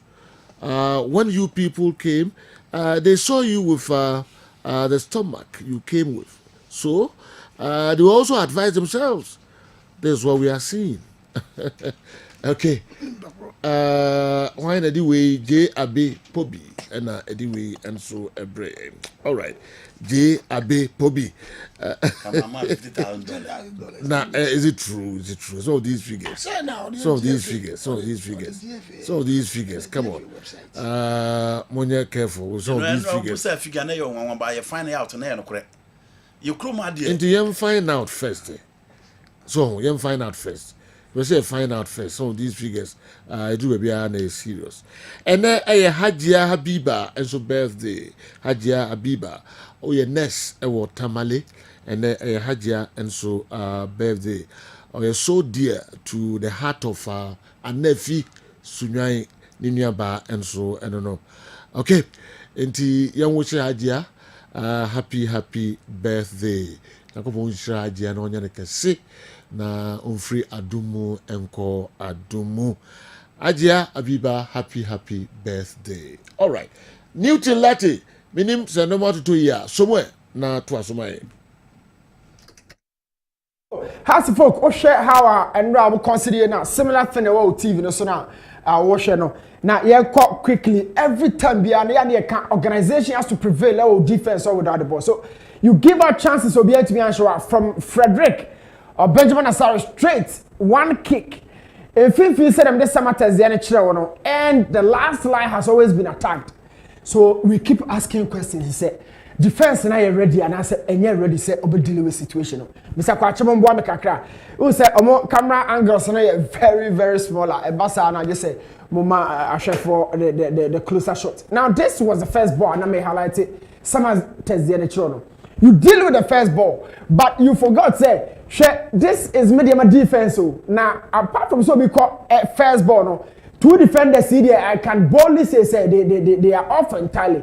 Or beyond one more situation, they've forgotten say situation na see no the same thing na other teams no dey ayo but it happens in a way what do we deal with this was the first ball dealing with the first ball no equally as also 5 means be a dealing with the second ball so want me deal with there na say yo one consider na person consider and this has been the case at Tom Mediama Suleiman a cut off Emmanuel Kojo a cut off it happens in a way I was a one-on-one situation no at two of my realities as a keeper na team as a situation not just say no this has been Mediama season and no we consider similar goals edit as folk unfortunately and then many technical issues now me encounter how but just a message actually message Joe now about to boss maybe I don't know say Joe me ho chire wa hapa but technicians ni go so omo ya adwuma no but just a message okay too bad me ho the frontier ba say chief nankasa e wa ha na obrese all right any emede dia ka no enso ebe mamo na fi matwetwe nkomo kakra bi na ebe wie league matches no eso Allen Nimo Abuachi ene Allen Nimo Buachi nya 4 years Allen Nimo Buachi ene wanya 4 years sanso ena Mavis Opoku Buachi enso ene your birthday we Efri Kingsley Buachi Adam Tamale Mavis Kingsley wife and then when ya hani age in the chance kakra Mavis Opoku Buachi Kingsley Buachi Adam Tamale ni wife and ave Allen Nimo Buachi and so ye ne ba on so 4 years omu nyina birthday ene technical issues in Tiganyasa come pictures no and so TV eso moment you think omoka krebi me ba na fe ya behwe league matches na aka na the few minutes na aka no ahwe league matches no Albert Siawajman kasamafo edime gentleman dental clinic abetakaba dey na debre no Sergio Michao na no pay gentleman dental clinic ye chia obi bia otie ene wona ohwe yen e wo Kessben TV so ne other social media platforms so nyina live na de ye kan say ye wo Kumase Abrepo Junction Bantama total filling station nachi hwa enti say eye esen problema bomodia na hwehwe gentleman dental clinic akira kwan o hwe me wo Accra o hwe me wo Koforidua Takrade ebabi bia wo hwe me bia wo Ghana ha de me kan say ya branches no ya to apete okọ Accra ya Onungwa lorry station hwa okọ Domekwa Benya atomic down roundabout no so gentleman dental clinic ya ho okọ Koforidua ye ne central police station no na ebo ho Takrade ya Obanchiase Tadisco down former GN Bank wa okọ obekọ akoto ye e wo ho Techiman ya magazine ho udu Abrepo Junction Bantama Kumase ne importamu de bra Bantama Abrepo Junction meka say ebi a wo se no etutu saa ama ade ache bra ne be hwehwe akira kwan na yemfa procedure mu enye saa se unya toothache for a long period of time na say one attend to because here emergency treatment because ebu okra it comes along with fever bon say as a utinu kra start pile ho aye hyehye why feverish uhu sa symptoms ya e kire say uhia immediate attention ebi a sa problem ya maboso yi wafa sa bi mu ama ade ache oda so ete ho ebi a eye o say immediate remedy be to say salt and water solution no eno nko na betumi abo there be sometimes also ba ye diagnose na ye emergency procedure e de ma o bra judgment dental clinic ye fa procedure mu kama say esen no say yam pay proper attention to yen oral health na e de complications bebre e na e de braye obi okra bo se na ne line na e wo ne num no ne mouth ne mu no obo se na infections aba e ba ne sa so bo se ontumi ndidi affect no e wo ekwan bebre so ne diet nyina e kofom ne appetite hwehwe judgment dental clinic jumadi ahodo bebre e na wo ba judgment dental clinic ye examination and consultation service ho bra na be hwehwe eniema mu obi ho no monko dental clinic da bra na ye examine wo ye ho problem ekoso e wo wonum ho ebi okra na ensunsuaso no enam say ese no ye the hardest human body part nti no ebi okra infection no attack wo sena inye immediately na obenya problem no but obi no na akaka kra bi na problem no na afi start because ese ensunsuaso de obi a wafa mu da bia ebedi ahodanse ya yie etimi affect o ma wankasa woyɛ moody untumi nko nipam o confidence nyina ekɔ form because say wanyɛ ne saa because also we routine checkup or say utumi call o dentist or call your routine checkup every time bia no say utumi you want to me kra every 6 months bia no also utumi bora o dental clinic bra judgment dental clinic na ye examine o ye cosmetic dentistry your friend teeth whitening no oba teeth whitening ese no aye brown ese no aye kɔkɔ ese no aye basa said ye ese no problem esiti bia oba judgment dental clinic ye beye no fita amna it said ye ondidi so da no ye crown ese with gold and silver ese no wo ho oba ye behwe e de ama meka se wo se no said ye esiti no aye ne ho mfiamfia bi obeka se excuse me fish ese no aye mfiamfia bi na tuatua ho brana yen hye dentures no na yen fan en cover so na enye te se ese no properly arrange said ye onyankopon abono pepepe na ma wo confident no etumi aba ese no etu e na pese ye hye ma wo ba judgment dental clinic ye wo PFM bridge ye Va Plus acrylic fixed bridge ni nyina wo ba ye be hye e de ama wo ye wo dentures no so e wo ho ni nyina wo ba ye be ye ne kama e de ama wo betumi ayi wade ukodu fie ukọ adwuma ukọ eyie na wa hye wade e na de hye mo permanent one ene de wontumi enyi e hye ho 25-30 years na e hye ho dental implant ye fixe mawa ye screw e de bo job on mu ni nyina wo ba judgment dental clinic ye be hwe ne de ama wo bibia e fa esin hu bia no bomode na frame wo 055 913 9582 055 913 9582 me sorry a frame na yen twetwe nkomo problem bia efa asihu bia no ode ba ye behwe e de ama wo kama na ose no so afa ne ntoma pa e de efra ye payment plan e wo judgment dental clinic ye branch bia e wo Ghana ha bia no because ye gidi say ensuo to but e form e den e bia make say wo problem no but eni daso no eni ho papa enye hwe e mane haw bomodia na wo de bra ya so e ho branches amedia tutudwai ana woni ye ntotontoto a numbers a display was screen so no bomodia na frame na ye ntwetwe nkomo oba ye be ma o ye down payment no na enkakra watua usika no awie say political season mu na ye woyi e bia we politician now afi wo co field wo engage wo members wo constituency ni ade wo esen problem sometimes ebu hono ma say esen no problems wo mu a aya yen cordiality with people no it me affecting so bad wo halitosis e wo wonum enumka ebia make say ama enunti we use toothpaste ahodo bebre time bia wo change no menua we eye problem ana say dental problem ya no gise ye hwehwe ni farabai ansan ye hu procedure kro e de ama embarrassment halitosis betumi e de ama no unua untumi nso ano enti bra judgment dental clinic na yen hwe kama frame was 055 913 9582 ebreninti samambo problem no so a ese no abu apai ahye ese no awewe ese no apro odi a woni mofra no nyina ene Saturday ye bie yapona to ye adwuma from Monday to Saturday ene obetumi de mofra na ba wanso obetumi aba ne ya hwe kama bomode ane frame me sorry a na ye nto aso yedam ase yenso ye beda se pa Albert Sian Agima numbers no mumfre na onemo endi enkomo Dr. Fonemu bedi nkomo esin hoyi yemfa endi agro kra yabeto aso de amamo Kessben television Kessben 3.3 Kessben 92.9 Accra matches ho me kire GPL matches ho weekendi yebehwem kakra na afei donc pepepe na breaking news abajafo enso aba na omo aba betrase na match be nima de Newton Latin Marita se sila no onye ready dia ene yento aso ewa ha Kumasi Asante Kotoko ne Heart of Lions nyame ebo china no miensa ewo eye Lenkley Stadium sanso ena Brekum Chelsea ebetwen Techiman Holy Stars Baseke Holy Stars enso no miensa pepe ewo Brekum Bibiani Gold Stars omo any Dreams FC edebetai so ewo Bibiani matches nyina no enyame yaduma ochina sanso ena Karela omo ebetwen Nations FC ewo enyinase nyame yaduma ochina na fe Insuatreman nso ne Bechem United nso de atae so de den ɛwɔ Nsuatre.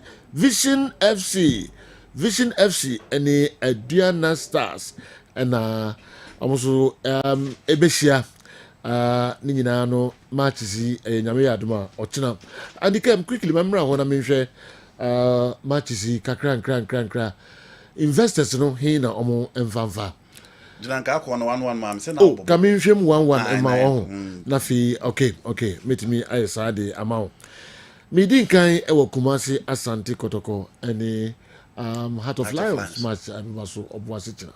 You know the pressure after the defeat Legon no I'm a pressure about Kotoko so obi who last year performance Heart of Lions better than di at the Baba Yara Sports Stadium and ye ka for the Kasare and ye ka prosper netogum ye can the resource emma any the performance of players as to say o stop abet amu akota ko attack ni nyina enweke so there's so much pressure and Coach Bash is an experienced manager the team is so na attack no experienced guys Ben Junior Abednego Tete and then Michel Sapon formerly of Fast Folk inti players or more experienced normally the line or do more babebo atie Kumasi Asante Kotoko a very tough game but say you Kotoko atrese or boase there in difficult time they find a way to secure your point. The Kotoko started that game as favorite. Oh, okay. Nti either say omo win and omo draw. Yes. Okay. You know Kotoko lose because we need to on na. Okay, Brekum Chelsea ne Holy Stars. Oh, Brekum will beat them. Okay. Brekum will beat them. Gold Stars BBNE and so between Dreams FC. Well, you know, Dreams performance. I could see those Gold Stars. Yes. Yes. Omo who say Kotoko atias omo ntimi anka che omo against Dreams FC. A win for baby and Gold Stars. Coach Frimpong Manso. Yes. Coach Bianca de bia e bonu din sa. No, you know why? Early days yet 9 games. Oh, you know why are you got 34 games. Why are there? You know because players are mono. Shemano Kobe. She Bright Boache. Yeah. And then we talk about William Dinchi. William Dinchi has to fork him face and oko. Baby and Gold Stars. Yeah, Kevin so pom from Bofakwa. Na me catch Newton services. I think ni colleagues will league in Makaka Krabio. Yeah. Oman no mu bolig, you know, maybe Isaiah Kubu, and then you talk about Sadiq Alasa. I know one nations. Very few guys no bolig no that's home. Now I'm Gideon Anaba, Frank Amankwa. These are Eric Bosomche, Roland Frimpong, and then you talk about Atakumi, and then Charjan Fikamara. Almost first level in Amabono. How many known players in the room? Experienced guys, so we go Roland Modi Omunimbo. Roland Mommy a cat for big clubs. Inti why are there? And let's not forget, Sergio, on to team now all last year, no, where they be quiet and our new guys are Babe Frame, and look at how they are playing. They are playing so well. Yeah. It's a coach from Manson, why are there? And Genoa, he will win against Dreams FC. Ma indeed, the match no Emma beginning Gold Stars. Yes, Gold Stars will win. Dreams any Legon Cities na pre or form ho. Yes. Na Legon Cities na so teams with 2 points. Na Kotoko de omo koma omo. In the about 5, ma Dreams about 4 points. Omo 4 points, about 3 points in every room. Baby and Gold Stars. Yes. Shock behind me ma. Dreams so near Brazil Legon Cities. And all baby who I am for any brain fan call. If Gold Stars want to win the league, you know, this is the right time to extend the league. Okay. Yes. Because Kotoko Ben wa pressure. Karela better nations when you say. Karela nations in Ninase. Yeah. Narugu anase Ninase. Karela, sorry, Tamale. Yes, Tamale. Nations performed very well in a way. Against Dreams, against Aduana Stars, made them almost lose narrowly, and they played very, very well. Nation beat me a draw against Karela. Okay. Is your German Bechem United? Difficult game for Bechem United. Bechem so picky pieces not fleet, but in Swatema is a Lions den. A win for Swatema, you know. Okay, they try to honor your Vision FC there. Aduana Stars. Aduana. And then your coach, your champion, a birthday. Oh, and then. Wow. Coach. Happy yeah, birthday. So happy birthday. Now on your Kessben. Yeah. There's so much pressure on you. Yeah. Because supporters to cross step aside. But you know, football is a it's a result in my will be a Bekami. But I think say vision semro aduana so you say aduana games in a yeah 3 points they separate you. Yes. We were 10, we were 7. Yes. Yeah. Onye bibi but vision was 10th position. Yes. Na aduana was 16th position. 3 points per so. Oh ene one match moko kra coach ni bibi against vision FC. Onye bibi against vision FC. Aduana betimi anya draw but vision for no so at some home holiday you know un survival so team nya. Okay. Nti double chance for vision FC. All right. Okay, Entina, yeah, Twaso. The legend, I'm watching your sweet program. Keep it up with your enviable crew. All right. I say no she baby no. Na man e huna mane e ofi Benjamin ko just yako. Idi edru me nda sa no. Excuses odi be pie de bebre kwa. Na ma wo de we etojoa, wo na tran fie bebre. Sila no you should tactics bebre di bitu. Kala ni di one of excuses pa. Idi. Yeah. Kala de say ono de minim zo ni hwe so fo dia. So di man. Ono yes ya to. De kai oni. Ono yes ya bia do pero e. Idi de o hwe so fo at least o kwa be time no dey. Bia so be find way. Yeah, kala do de bia o pie do tutu no puru nya na kids ni guru moto. Ono de o do even today dey o. Idi. And that's some kitu. All right. Now obi busa emre na enim tra. Enka obi busa say in the first half performance of Asante Kotoko against Legon Cities ewo enkrai no. Say emfa say coach Ogum Grant bencher. In the players no quality no. Sanes on bobo. Tinu eno na de bia ya na meka. Di de bia coach. De bia coach. De bia coach. Ene match bia. Boys no boy no. Eya kwa duma ni tribunal so. Titisika kesa de beto mo. Yes, Genoa. Enu ti na da bia meka say eto da bia fine ye ka coach die. But say jo bonye bo nyina di mate mo je bo twi nipa for ko bo che na eku de ka so. Abeta mo ball na against Holy Stars. O di ball no e di ball ne course ko ball nche ye coach. Any coach. Enti players na to da bia ye mfa coaches ni nsi nchen.